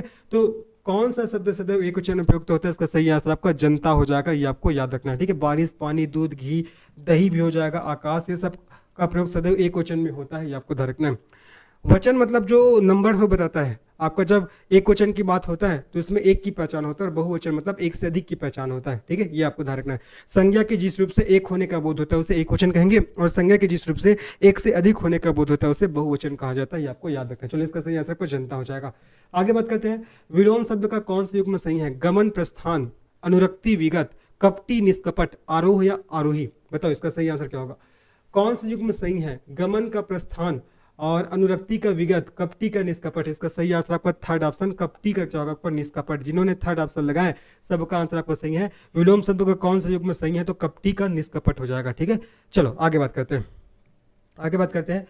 Select the correct passive form of the given sentence, the railway has started special train for the workers. Option है, देखो क्या बोल रहा है आपका, select the correct passive form of the given sentence. आपको करेक्ट पैसिव फॉर्म बताना है गिवन सेंटेंस का। The railway has started special train for the workers, ये आपका सेंटेंस है। ऑप्शन दिए गए हैं, पहला special train are being started for the workers by the railway, special train have been started for the workers by the railway, special train has been started for the workers by the railway, है ना। और उसके बाद है आपको यहाँ पास है, यहाँ पास है, देखो यहाँ पास है, यहाँ पास हैज है, और special train will be started for the workers by the railway. बताओ इसका सही आंसर क्या होगा, क्या बोल रहा है, इसमें आपको पैसिव फॉर्म बताना है इस गिवन सेंटेंस का। देखो पहले तो ये जो सेंटेंस दिया है, the railway has started special train of the workers, ये जो सेंटेंस है ना, ये आपका किस में है, आपका प्रेजेंट परफेक्ट टेंस में है। किसमें आपका देखो पढ़ने से पता लग रहा है आपका प्रेजेंट परफेक्ट, ये प्रेजेंट परफेक्ट टेंस में है, प्रेजेंट परफेक्ट टेंस में है ना। अब अगर आपको इसका क्या करना है, पेशी रूप बनाना है। अगर आपको इसका पेशी रूप बनाना है तो मैं ऊपर में फार्मूला लिख रहा हूँ, देखो क्या होगा आपका, सब्जेक्ट प्लस क्या होगा, है या है, सब्जेक्ट प्लस है या हैज हो जाएगा, प्लस क्या होगा आपका बीन हो जाएगा, है ना, प्लस आपका वर्ब का थर्ड फॉर्म हो जाएगा, प्लस आपका ऑब्जेक्ट हो जाएगा। ये आपका इसका रूपांतरित रूप हो जाएगा अगर आपको क्या बनाओगे, इसका पेसिव फॉर्म बनाओगे तब। चलो अब इसका आंसर क्या होगा, देखो the railway has started special train for the workers. इसका सही आंसर क्या होगा, इसका सही आंसर आपका special train have been started for the workers by the railways. जिन्होंने आपको सेकंड ऑप्शन लगाया है सबका आंसर क्या होगा, आपका सही हो जाएगा, ठीक है, सबका आंसर आपका सही हो जाएगा। देखो ये इसमें जाना है, subject plus has plus been plus verb का थर्ड फॉर्म प्लस ऑब्जेक्ट। पहले तो आपको सेंटेंस को पढ़ने इसमें कौन सा टेंस है उसके आधार पर आपको चेंज करना है। तो जिन्होंने सेकंड ऑप्शन लगाया सबका आंसर आपको सही हो जाएगा। आगे बात करते हैं, choose the correct one word substitute a medicine given to contract poison और अनदर पर्सन। देखो क्वेश्चन है कि choose the correct one word, आपको वन वर्ड का पहचान करना है। क्या है आपका, देखो क्वेश्चन क्या है, a medicine given to contract poison और अनदर पर्सन। ऑप्शन है एंटीसेप्टिक, एंटीबायोटिक, एंटीडॉट और आपका एंटीफ्यूगल। बताओ इस क्वेश्चन का सही आंसर क्या हो सकता है। जबरदस्त प्रश्न है ना, थोड़ा अगर आपको समय लेना है तो समय ले लीजिए, लेकिन इसका आपको सही आंसर करना है। बताओ जी, choose the correct one word substitute a medicine given to contract poison और अनदर पर्सन। इसका सही आंसर क्या होगा, इसका सही आंसर आपका एंटीडॉट है ना, इसका सही आंसर आपका एंटीडॉट, जिसको आपका किस नाम से जानते हैं, आपका विषहर औषधि, इसको हिंदी में विषहर औषधि के नाम से भी जानते हैं, विषहर औषधि के नाम से भी जानते हैं। क्योंकि क्या पूछ रहा है, a medicine given to contract poison और अनदर पर्सन, इसको क्या बोलते हैं, उसको बोलते हैं एंटीडॉट बोलते हैं, जिसको हिंदी में विषधर औषधि कहा जाता है, याद रखिएगा। ठीक है, चलो आगे बात करते हैं। बाकी ये सब तो पता होगा, एंटीसेप्टिक क्या होता है, एंटीबायोटिक क्या होता है। ठीक है, चलो आगे बात करते हैं। नेक्स्ट प्रश्न लोग बढ़ते हैं। नेक्स्ट क्वेश्चन में क्या है, from the option below choose the options that is the plural, है ना, जो बहुवचन है उसको चुनना है। नाइफ, फुट, डाटा या एनालिसिस, बताओ इसका सही आंसर क्या होगा। आपको बहुवचन चुनना है, प्लूरल चुनना है, प्लूरल, है ना। देखो चलो इसका सही आंसर क्या होगा आपका, डाटा, इसका सही आंसर आपका डाटा हो जाएगा। ठीक है, अगर मैं नाइफ का बहुवचन बनाऊं, नाइफ का अगर मैं बहुवचन बनाऊं तो क्या होगा आपका, KNIVES, इसका बहुवचन होगा। तो ये तो आपका नाइफ तो एक वचन में है तो नहीं आएगा। अगर फूड का बहुवचन बनाऊं तो क्या होगा, फूड का बहुवचन क्या होगा जी आपका, फीट हो जाएगा। क्या होगा आपका, फीट हो जाएगा, तो ये भी नहीं है। डाटा, है ना, डाटा आपका बहुवचन रूप है, डाटा क्या आपका बहुवचन रूप है, डाटा आपका बहुवचन रूप है। लेकिन डाटा का अगर एक वचन लिखूं तो क्या होगा आपका, डेटम, डाटा का एक वचन आपका डेटम होगा और इसी का बहुवचन क्या होगा आपका, डाटा हो जाएगा। बाकी एनालिसिस, इसका अगर बहुवचन बनाएंगे तो क्या होगा आपका, एनालिसिस, है ना, एनालाइसिस, ANALY SES, यहाँ पर SIS है तो आपका SES हो जाएगा, इसका बहुवचन होगा। तो from the option below choose the options that is the plural, इसका सही आंसर क्या होगा आपका, डाटा हो जाएगा। बाकी नाइफ का तो ये होगा बहुवचन, फूड का फिट हो जाएगा, और एनालिसिस का आपका SES अंतिम में हो जाएगा यहाँ पास, है ना, SIS है, उसकी जगह SES हो जाएगा। और डाटा जो कि बहुवचन रूप है, इसका एक वचन क्या होगा आपका, डेटम हो जाएगा, इसका एक क्वेश्चन का आपका डेटम हो जाएगा। चलो आगे बात करते हैं। नेक्स्ट प्रश्न लोग बढ़ते हैं। Choose the word closest in the meaning to the given word from among the options, आपका ये FLOUT, है ना, ये इसका जो मीनिंग है, इसी के मीनिंग के आधार पर आपको क्या करना है, और जो वर्ड दिए गए हैं इसको आपको चुनना है, मतलब कौन सिमिलर है, FLOUT, फ्लॉट। ठीक है, चलो बताओ। सबसे पहले देखो, अगर इसका मैं अर्थ बताऊं, FLOUT, इसका अर्थ बताओ। इसका अर्थ क्या होता है आपका, अवहेलना। इसका अर्थ क्या होता है आपका, अवहेलना, अवहेलना या उल्लंघन करना, अवहेलना या उल्लंघन करना, इसका क्या होता है आपका अर्थ होता है। अब बोलता है कि आपको इसी के सिमिलर अर्थ वाला आपको क्या करना है, वर्ड चुनने हैं। तो देखो कंडमन, उसके बाद आपका डिसरिगार्ड, उसके बाद रेस्पेक्ट और रिफ्यूज। रेस्पेक्ट तो आएगा ही नहीं, रेस्पेक्ट तो आएगा ही नहीं, है ना।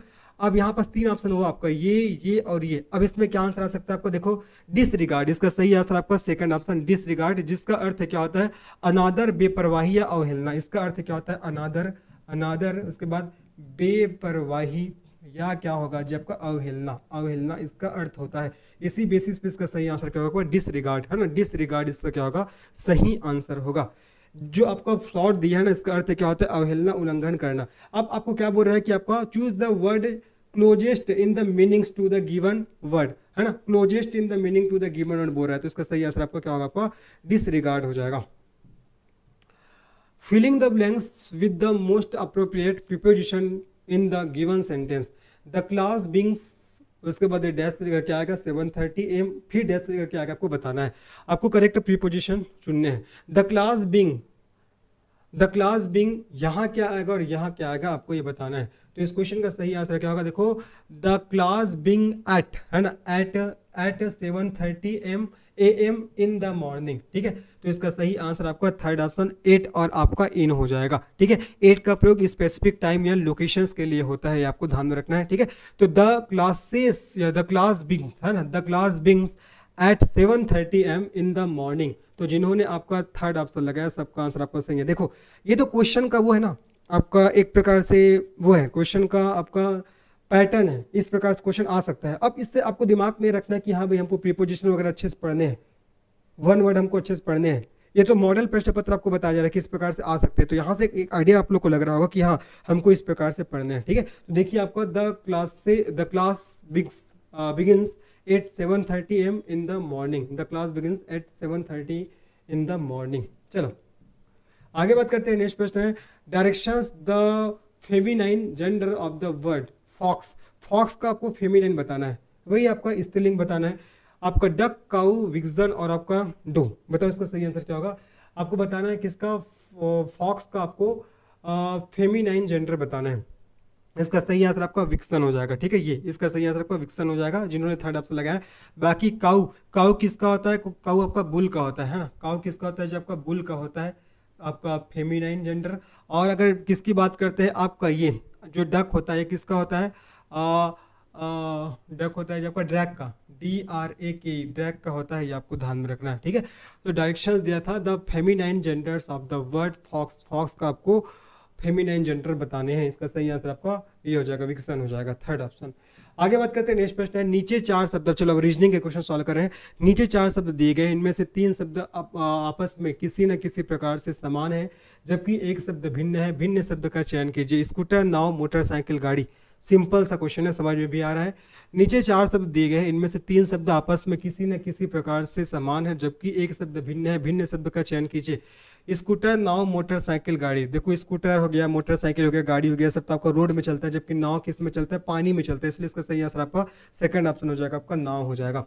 आगे बात करते हैं, एक निश्चित कूट भाषा में फॉर्मिंग को AOFMGNT है ना, ये लिखा गया है। इसी भाषा में आपको बिलीव को किस प्रकार लिखा जाएगा? मतलब क्या बोल रहा है, देखो आपको एक निश्चित कूट भाषा में FOA, मैं लिख दे रहा हूँ यार इसको, FOAMING है ना, फॉर्मिंग, मैं फॉर्मिंग पढ़ लिया था। फॉर्मिंग, फॉर्मिंग को क्या लिखा गया आपका? AOFMGNI, ऐसा लिखा गया है। अब देखो इसमें क्या आपको चेंज दिख रहा है, थोड़ा देखिए, समझिए, समझ में आएगा। देखो ये जो एफ है इसको यहाँ पास ला दिया है, इस ए को यहाँ पास ला दिया है, और ये आपका सेम पोजीशन में है। ठीक है, यही है। अब उसके बाद देखते हैं यहाँ पास क्या हुआ है, AOF, उसके बाद क्या है आपका MGNI, AOFMGNI। ठीक है, और ये क्या आपका FOAMING, ये आपका एन है क्या जी? ये तो आपका एन है यार। और ये क्या है? AOFMGNI।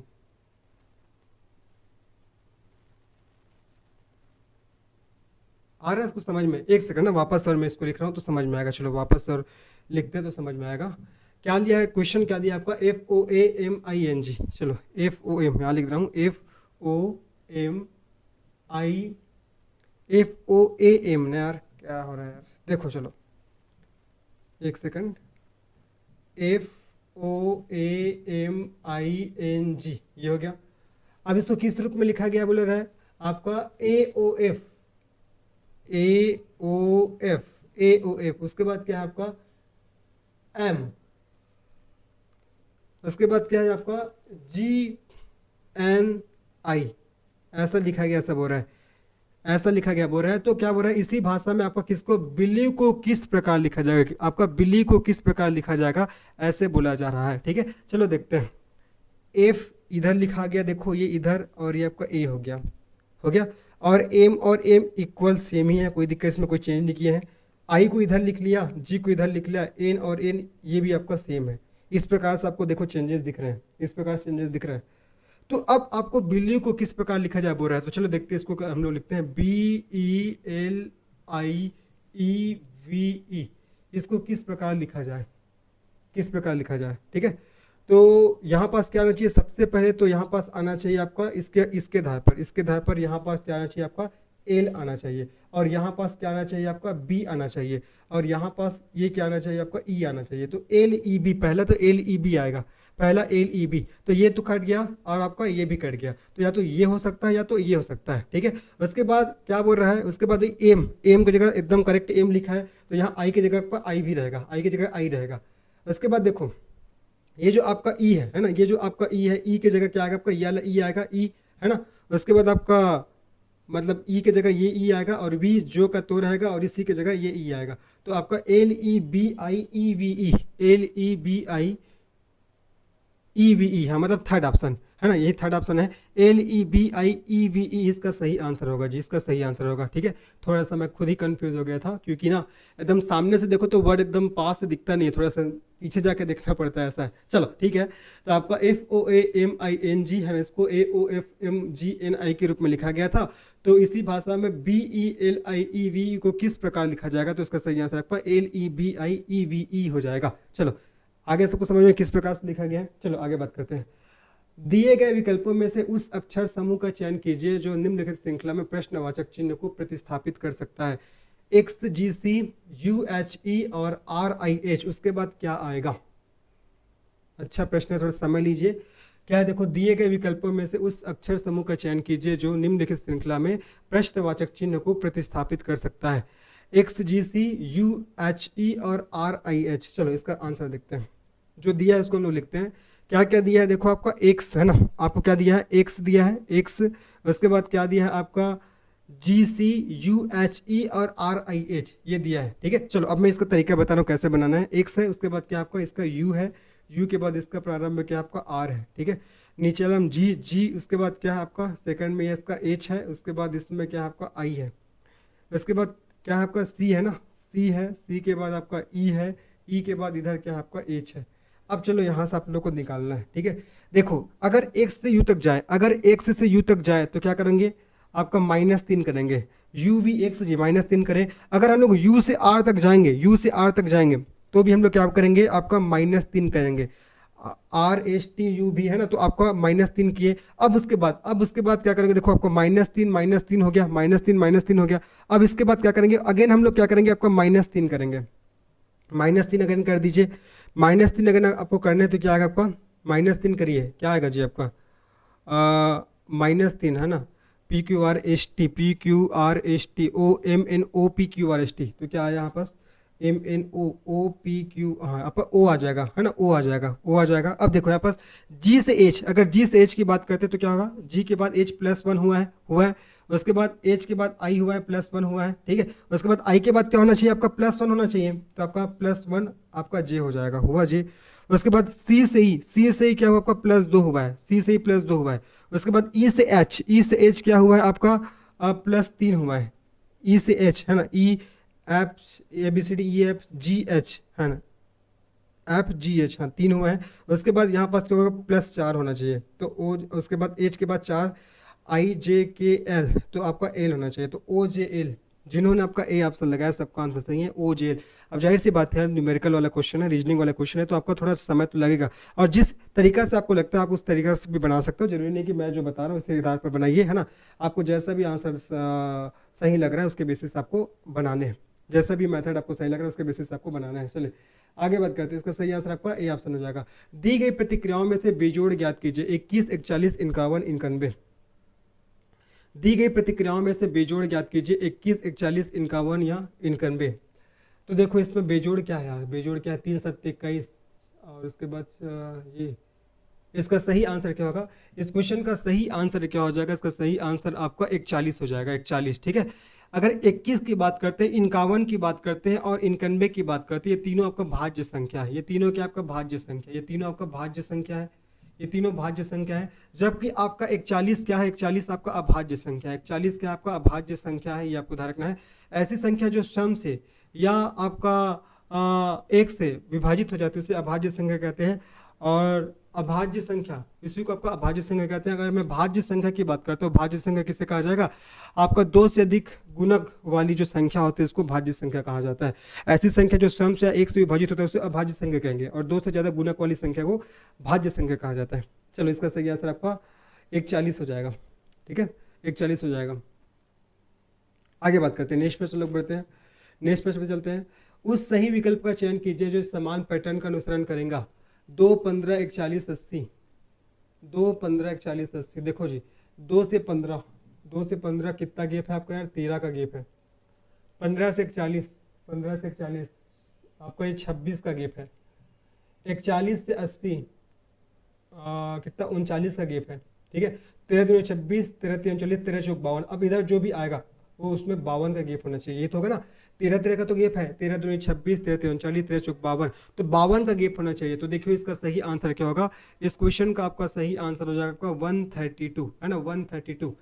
अगर बात करते हैं आपका, देखो ना जी, आपका 132 में अगर 80 को घटाओगे तो 2 का 2 हो गया, 13 में 8 5 हो गया, तो 52 का गैप दिख रहा है। इसका सही आंसर आपका 132 हो जाएगा, ये आपका सही आंसर है। चलिए आगे बात करते हैं, नेक्स्ट प्रश्न लोग बढ़ते हैं। नेक्स्ट प्रश्न क्या है? चलो, तो अभी मैंने कुछ रीजनिंग के क्वेश्चन सॉल्व कराया, थोड़ा सा इसमें मुझे समय लग गया क्योंकि थोड़ा रीजनिंग के क्वेश्चन है, सॉल्व करने में समय लगता है जी। ठीक है, चलो। हकलाने वाला ला छत्तीसगढ़ी में क्या कहते हैं? हकलाने वाला ला छत्तीसगढ़ी में क्या कहते हैं? हेकरहा, हेकुआ, हरहा या हेकला। जो हकलाता है ना उसको छत्तीसगढ़ी में क्या कहा जाता है? हेकला कहा जाता है। जो हकलाता है उसको छत्तीसगढ़ी में हेकला कहा जाता है। जिन्होंने आपका डी ऑप्शन लगाया सबका आंसर आपका सही है, ये आपको याद रखना है, ठीक है। डी इसका सही आंसर हो जाएगा। आगे बात करते हैं नेक्स्ट प्रश्न लोग बढ़ते हैं। नेक्स्ट प्रश्न हमारा क्या है? छत्तीसगढ़ी ओंगना शब्द का प्रयोग होता है गाड़ी में तेल डालने के लिए, खाट में तेल डालने के लिए, कढ़ाई में तेल डालने के लिए या डिब्बा में तेल डालने के लिए। ओंगना आपने गाँव ग्रामीण अंचल से होगे तो आपने सुना होगा इस नाम को। तो छत्तीसगढ़ी में ओंगना शब्द का प्रयोग होता है गाड़ी में तेल डालने के लिए। जिन्होंने ये आपसे लगाया सबका आंसर सही है, गाड़ी में तेल डालने के लिए। आगे बात करते हैं भाई, अंजोरी पाक आना का अर्थ क्या है? अंजोरी पाक, अंधियारी पाक, ये सब आपने नाम सुना होगा। तो अंजोरी पाक आना का अर्थ क्या होता है? शुक्ल पक्ष आना, कृष्ण पक्ष आना, रात में अंजोर होना या अच्छे दिन आना। देखो इसका सही आंसर आपको अच्छे दिन आना हो जाएगा, ठीक है। अंजोरी पाक आना का अर्थ क्या होता है? आपका अच्छे दिन आना इसका अर्थ हो जाएगा। जिन्होंने आपका डी ऑप्शन लगाया सबका आंसर आपका सही है। आगे बात करते हैं, निम्नलिखित जनौला का अर्थ क्या है? अलार दे, दुलार दे, लेके कचार दे, छेना, भुट्टा, गन्ना या प्यार। चलो बताओ।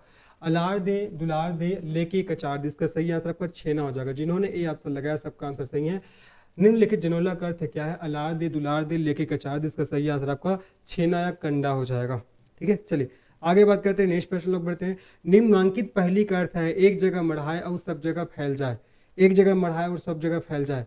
जीव, दूध, पसीना या दीपक। देखो ऑप्शन से निकालिए इसका आंसर क्या हो सकता है? एक जगह मढ़ाए और सब जगह फैल जाए, जाहिर सी बात है आपका दीपक हो जाएगा। दीपक को एक जगह आप रखोगे उसका प्रकाश सभी तरफ फैल जाता है, इसलिए इसका सही आंसर आपका डी ऑप्शन हो जाएगा। आगे बात करते हैं, मोला गुरु बनाई लेते छत्तीसगढ़ी प्रसंग किसकी रचना है? अब हम लोग छत्तीसगढ़ जी क्वेश्चन सॉल्व कर रहे हैं, ठीक है। चलो थोड़ा सा रीजनिंग का जो क्वेश्चन था उसमें थोड़ा सा वो हो गया था, मतलब उसमें समय ज़्यादा लग गया मुझे, ठीक है। बाकी अब चलो इधर जल्दी जल्दी हम लोग करते हैं। मोला गुरु बनाई लेते छत्तीसगढ़ी प्रसंग किसकी रचना है? इसका सही आंसर आपका डॉक्टर नरेंद्र देव वर्मा, ठीक है। यही जो डॉक्टर नरेंद्र देव वर्मा उन्होंने हमारे राजकीय गीत अरपा पैरी की धार को भी लिखा है। मोला गुरु बनाई लेते, अपूर्वा, सुबह की तलाश, ये सब आपका डॉक्टर नरेंद्र देव वर्मा की प्रमुख रचना है। और अरपा परी की धार जो हमारा राजकीय गीत है इसको भी डॉक्टर नरेंद्र वर्मा के द्वारा लिखा गया है।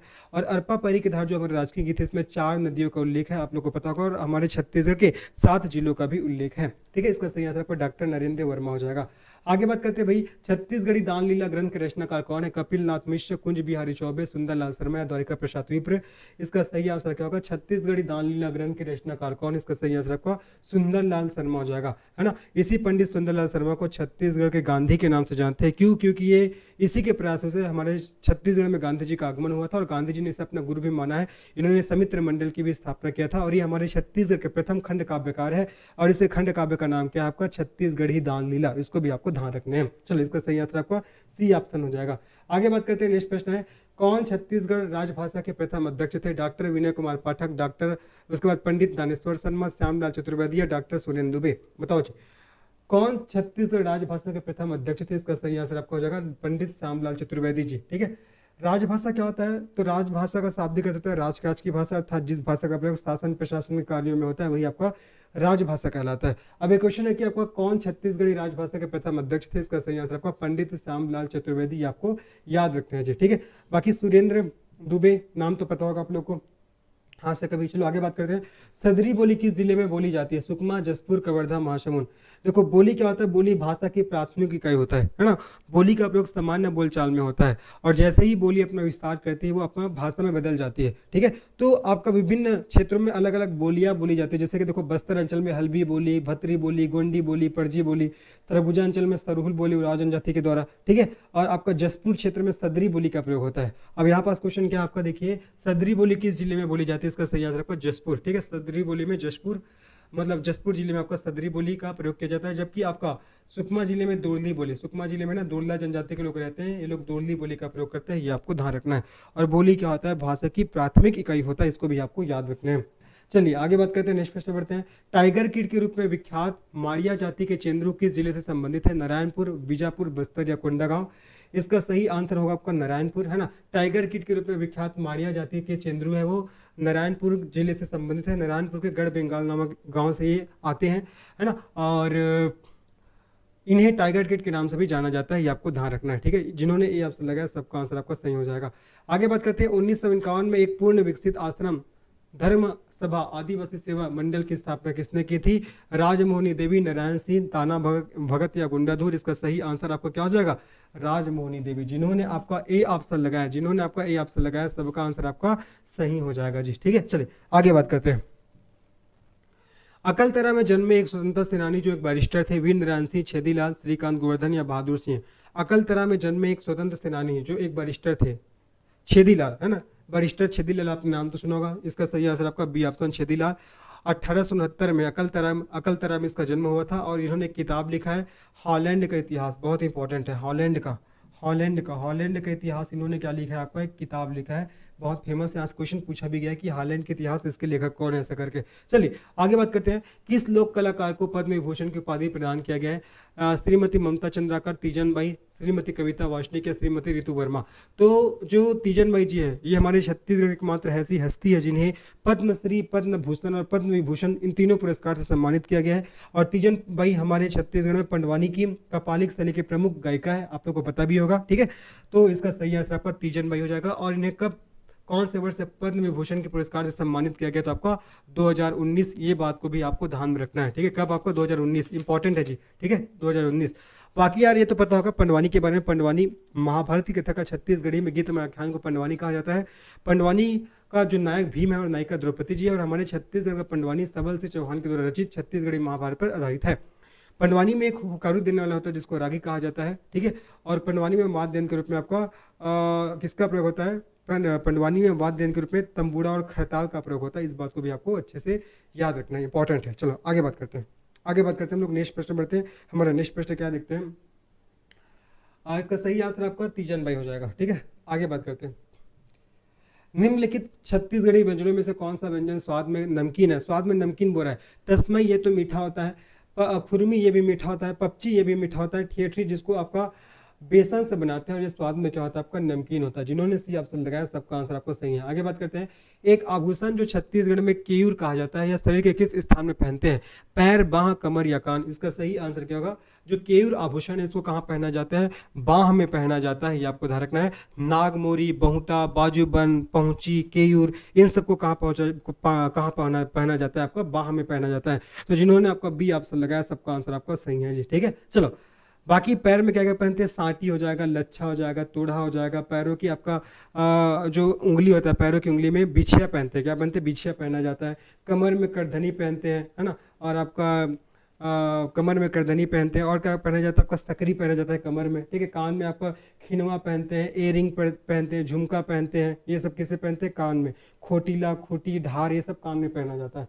चलिए आगे बात करते हैं भाई। सरबपुरी राजवंश के किस राजा ने स्वर्ण मुद्राएं प्रचलित की थी? सरबराज, नरेंद्र राज, सुदेव राज या प्रसन्नमात्र? तो सरबपुरी राजवंश के किस राजा ने स्वर्ण मुद्राएं प्रचलित की थी? इसका सही आंसर आपका प्रसन्नमात्र।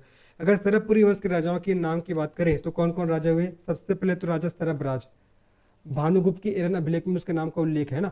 सरबराज के बाद नरेंद्र राज के बाद प्रसन्नमात्र के बाद जयराज या दुर्गराज, उसके बाद आपका सुदेव राज, फिर आपका प्रवर राज प्रथम, फिर प्रवर राज द्वितीय। ये सब आपका सरबपुरी राजवंश के शासक हुए। अब एक क्वेश्चन है कि आपको सरबपुरी राजवंश किस राजा ने स्वर्ण मुद्राएं प्रचलित की थी? इसका सही आंसर का प्रसन्नमात्र। और इसी प्रसन्नमात्र ने क्या किया था? आपका प्रसन्नपुर नामक शहर बसाया था। क्या बसाया था? प्रसन्नपुर नामक शहर बसाया था। किस नदी के तट पर? निरला नदी के तट पर। और निरला नदी किसका प्राचीन नाम था? लीलागढ़ नदी का प्राचीन नाम था, ये आपको ध्यान रखना है। इसके तट पर उन्होंने प्रसन्नपुर नामक शहर बसाया और इसको अपनी राजधानी बनाया।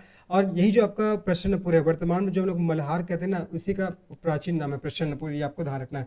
कौन कौन प्रमुख शासक हुए? मैंने बताया राजा सरबराज के बाद आपको ध्यान रखना है, सरबराज के बाद नरेंद्र राज के बाद आपको याद रखना है प्रसन्नमात्र के बाद आपको याद रखना है जयराज या दुर्गराज। ठीक है, जयराज या दुर्गराज के बाद आपको ध्यान रखना है सरबराज, नरेंद्र राज, प्रसन्नमात्र, जयराज या दुर्गराज। उसके बाद आपका सुदेव राज के बाद याद रखना है प्रवर राज प्रथम, उसके बाद आपका प्रवर राज द्वितीय हो जाएगा। ठीक है, ये हो जाएगा इसके प्रमुख शासक।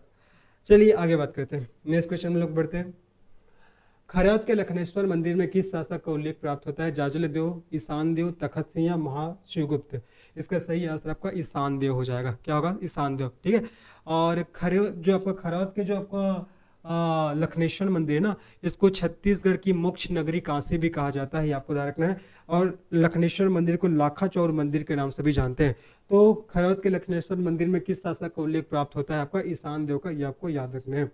आगे बात करते हैं, निम्नलिखित कथनों का अध्ययन आपको करना है। पहला, चीनी यात्री हेंग स्वान ने महाशिवगुप्त बालार्जुन के शासनकाल में छत्तीसगढ़ के सिरपुर और मल्हार का दौरा किया। बिल्कुल सही है। कब किया था? आपका 639 ईस्वी को किया था। इसको भी आपको ध्यान में रखना है। महाशिवगुप्त बालार्जुन के काल को छत्तीसगढ़ का स्वर्ण काल कहते हैं। बिल्कुल सही है ना। आपका दूसरा स्टेटमेंट भी सही है, पहला भी सही है, बिल्कुल सही है। पांडु वंश के एक महान प्रतापी शासक हुए जिसका नाम है आपका महाशिवगुप्त बालार्जुन। ठीक है, ये आपका महाशिवगुप्त बालार्जुन के काल को छत्तीसगढ़ का स्वर्ण काल कहा जाता है। बिल्कुल आपको सही है। ठीक है, और महाशिवगुप्त बालार्जुन के माता का नाम था वाष्टा देवी, उसके पिता का नाम हर्षगुप्त थे, आपको याद रखना है। ठीक है, और ये आपका शैव धर्म के आपका अनुयायी थे। कौन? आपका महाशिवगुप्त बालार्जुन। इंपॉर्टेंट है। इसी के समय जो आपका मंदिर है लक्ष्मण मंदिर, उसका कंप्लीट हुआ ना, उसका जो निर्माण है ना वो आपका कंप्लीट हुआ, ये आपको ध्यान रखना है। किसके समय? आपका महाशिवगुप्त बालार्जुन के समय। इंपॉर्टेंट है जी। ठीक है, चलो इसका सही आंसर आपका कथन 1 और 2 दोनों आपका सत्य है। जिन्होंने थर्ड ऑप्शन लगाया सबका आंसर आपका सही हो जाएगा। आगे बात करते हैं, नेक्स्ट प्रश्न पे बढ़ते हैं। थोड़ा स्पीड कर रहा हूँ ना क्योंकि बहुत लंबा हो जाएगा क्लास। प्राचीन छत्तीसगढ़ के सरबपुरी शासक सुदेव राज ने अपने अधिकारी इंद्रबल राज को किस पद पर आसीन किया था? महाबलाधिकृत, सर्वाधिकारीकृत, महामांडलिक या महासामंत? अभी मैंने बताया था किसके बारे में? सरबपुरी राजवंश के शासकों के बारे में। लेकिन यहाँ क्वेश्चन क्या है कि प्राचीन छत्तीसगढ़ के सरबपुरी शासक सुदेव राज ने अपने अधिकारी इंद्र बलराज को किस पद पर आसीन किया था? इसका सही आंसर आपका सर्वाधिकारीकृत हो जाएगा। जिन्होंने आपका सेकंड ऑप्शन लगाया सबका आंसर आपको सही है।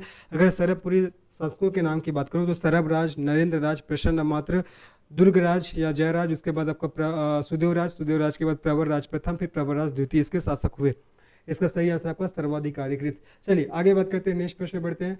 1899 में छत्तीसगढ़ में मालिनी रीडिंग क्लब कहाँ स्थापित किया गया था? रायपुर, बिलासपुर, रायगढ़ या धमतरी? इसका सही आंसर आपका रायपुर में। ठीक है, 1899 में छत्तीसगढ़ में मालिनी रीडिंग क्लब कहाँ स्थापित किया गया था? आपका रायपुर में किया गया था। और रायपुर में ही वैज्ञानिक और साहित्यिक समिति इसका भी गठन हुआ, छत्तीसगढ़ बाल सभा का भी गठन हुआ। जबकि बिलासपुर की बात करते तो बिलासपुर में बुद्धि प्रकाश सभा हो जाएगा, रीडिंग क्लब हो गया है ना, इसका गठन कहाँ हुआ था? आपका बिलासपुर में हुआ था। यह बात को भी आपको याद रखना है। चलो इसका सही आंसर आपका रायपुर हो जाएगा। बिलासपुर में झंडा सत्याग्रह का शुरुआत कब हुआ? 1 जनवरी 1923, 18 मार्च 1922, 15 सितंबर 1924 या 31 मार्च 1923?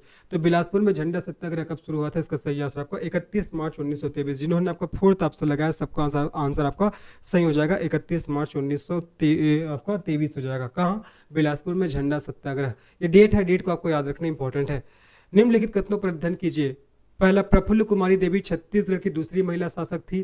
दूसरा, प्रफुल्ल कुमारी देवी 1916 में राजगद्दी पर बैठी थी। और तीसरा, राजगद्दी पर बैठने के समय प्रफुल्ल कुमारी देवी की आयु 12 वर्ष थी। बताओ इसमें से कौन सा आपका सत्य है?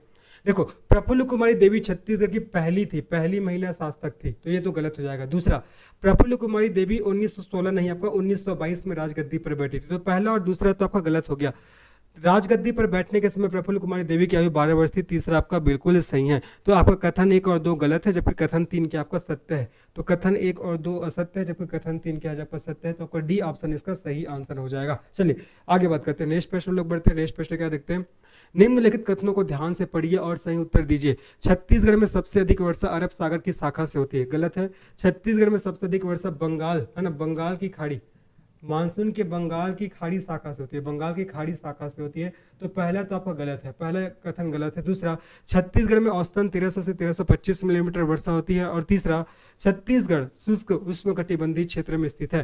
तो इसमें से पूछ रहा है कि कौन सा कथन आपका सही है, कौन सा कथन सही है? इसका सही आंसर आपका दूसरा और तीसरा सही है, पहला तो आपका गलत है। इसीलिए इसका सही आंसर क्या होगा? आपका दूसरा और तीसरा सही है। जिन्होंने थर्ड ऑप्शन लगाया सबका आंसर आपका सही हो जाएगा।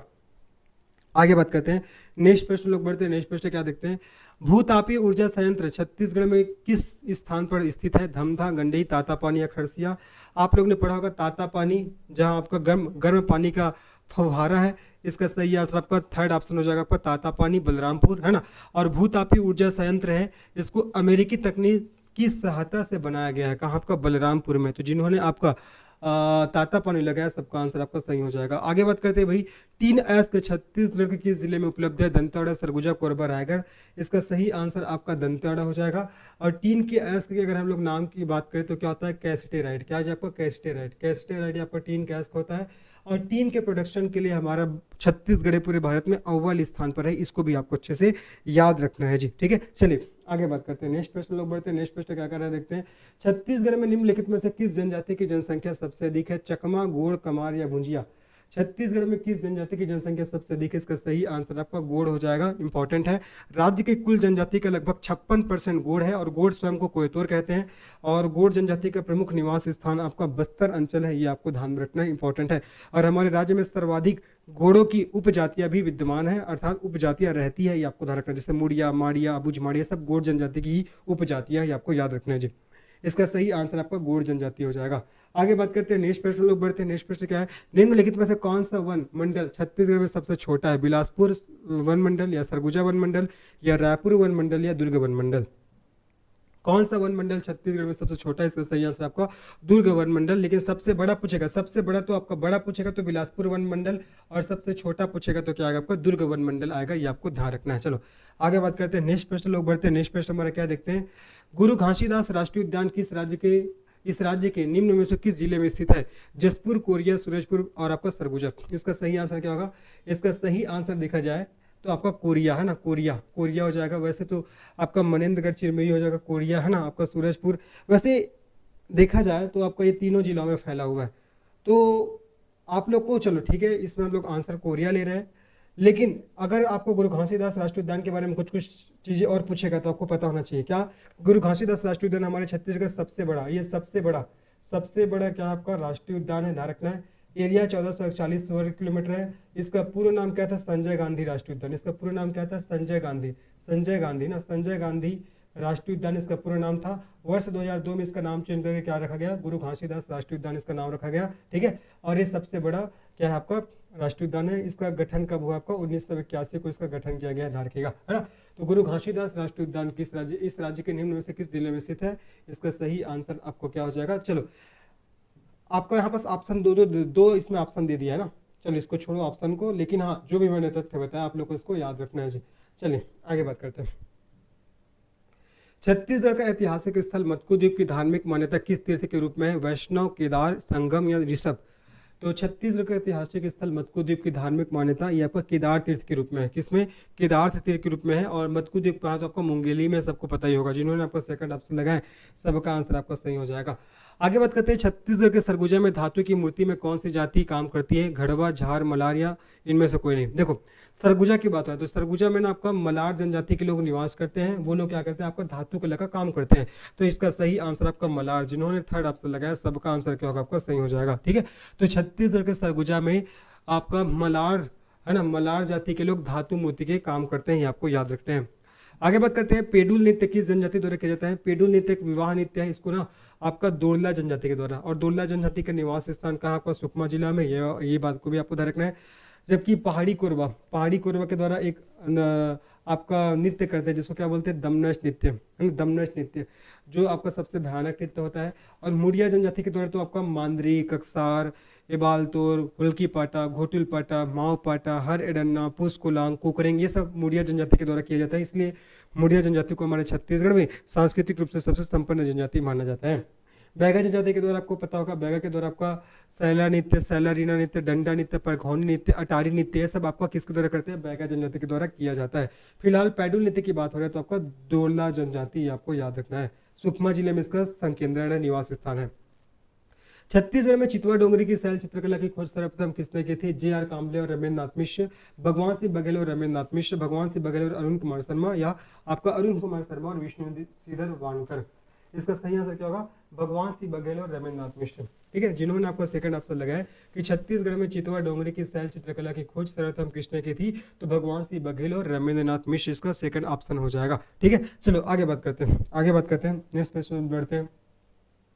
ग्राम सभा की आपात बैठक की सूचना कितने दिवस पूर्व देना अनिवार्य होता है? देखो अगर सामान्य आपका बैठक है ना तो 7 दिन पहले सूचना देना बहुत जरूरी है। लेकिन अगर आपात बैठक की बात होती है तो आपका 3 दिन पहले। इसका सही आंसर आपका 3 दिवस। जिन्होंने आपका थर्ड ऑप्शन लगाया सबका आंसर आपका सही। सामान्य बैठक की सूचना 7 दिन पूर्व दिया जाता है, जबकि आपात बैठक की सूचना आपका 3 दिन पूर्व दिया जाता है, ये आपको याद रखना है। चलिए आगे बात करते हैं नेक्स्ट प्रश्न लोग बढ़ते हैं। नेक्स्ट प्रश्न हमारा क्या दिखते हैं, पंचायती राज संस्थाओं के निर्वाचन के संचालन के लिए नियम बनाने का अधिकार किसे है? राज्यपाल राज्य निर्वाचन आयोग के परामर्श पर, राज्य निर्वाचन आयोग, राज्य सरकार या राज्य सरकार राज्य निर्वाचन आयोग के परामर्श पर।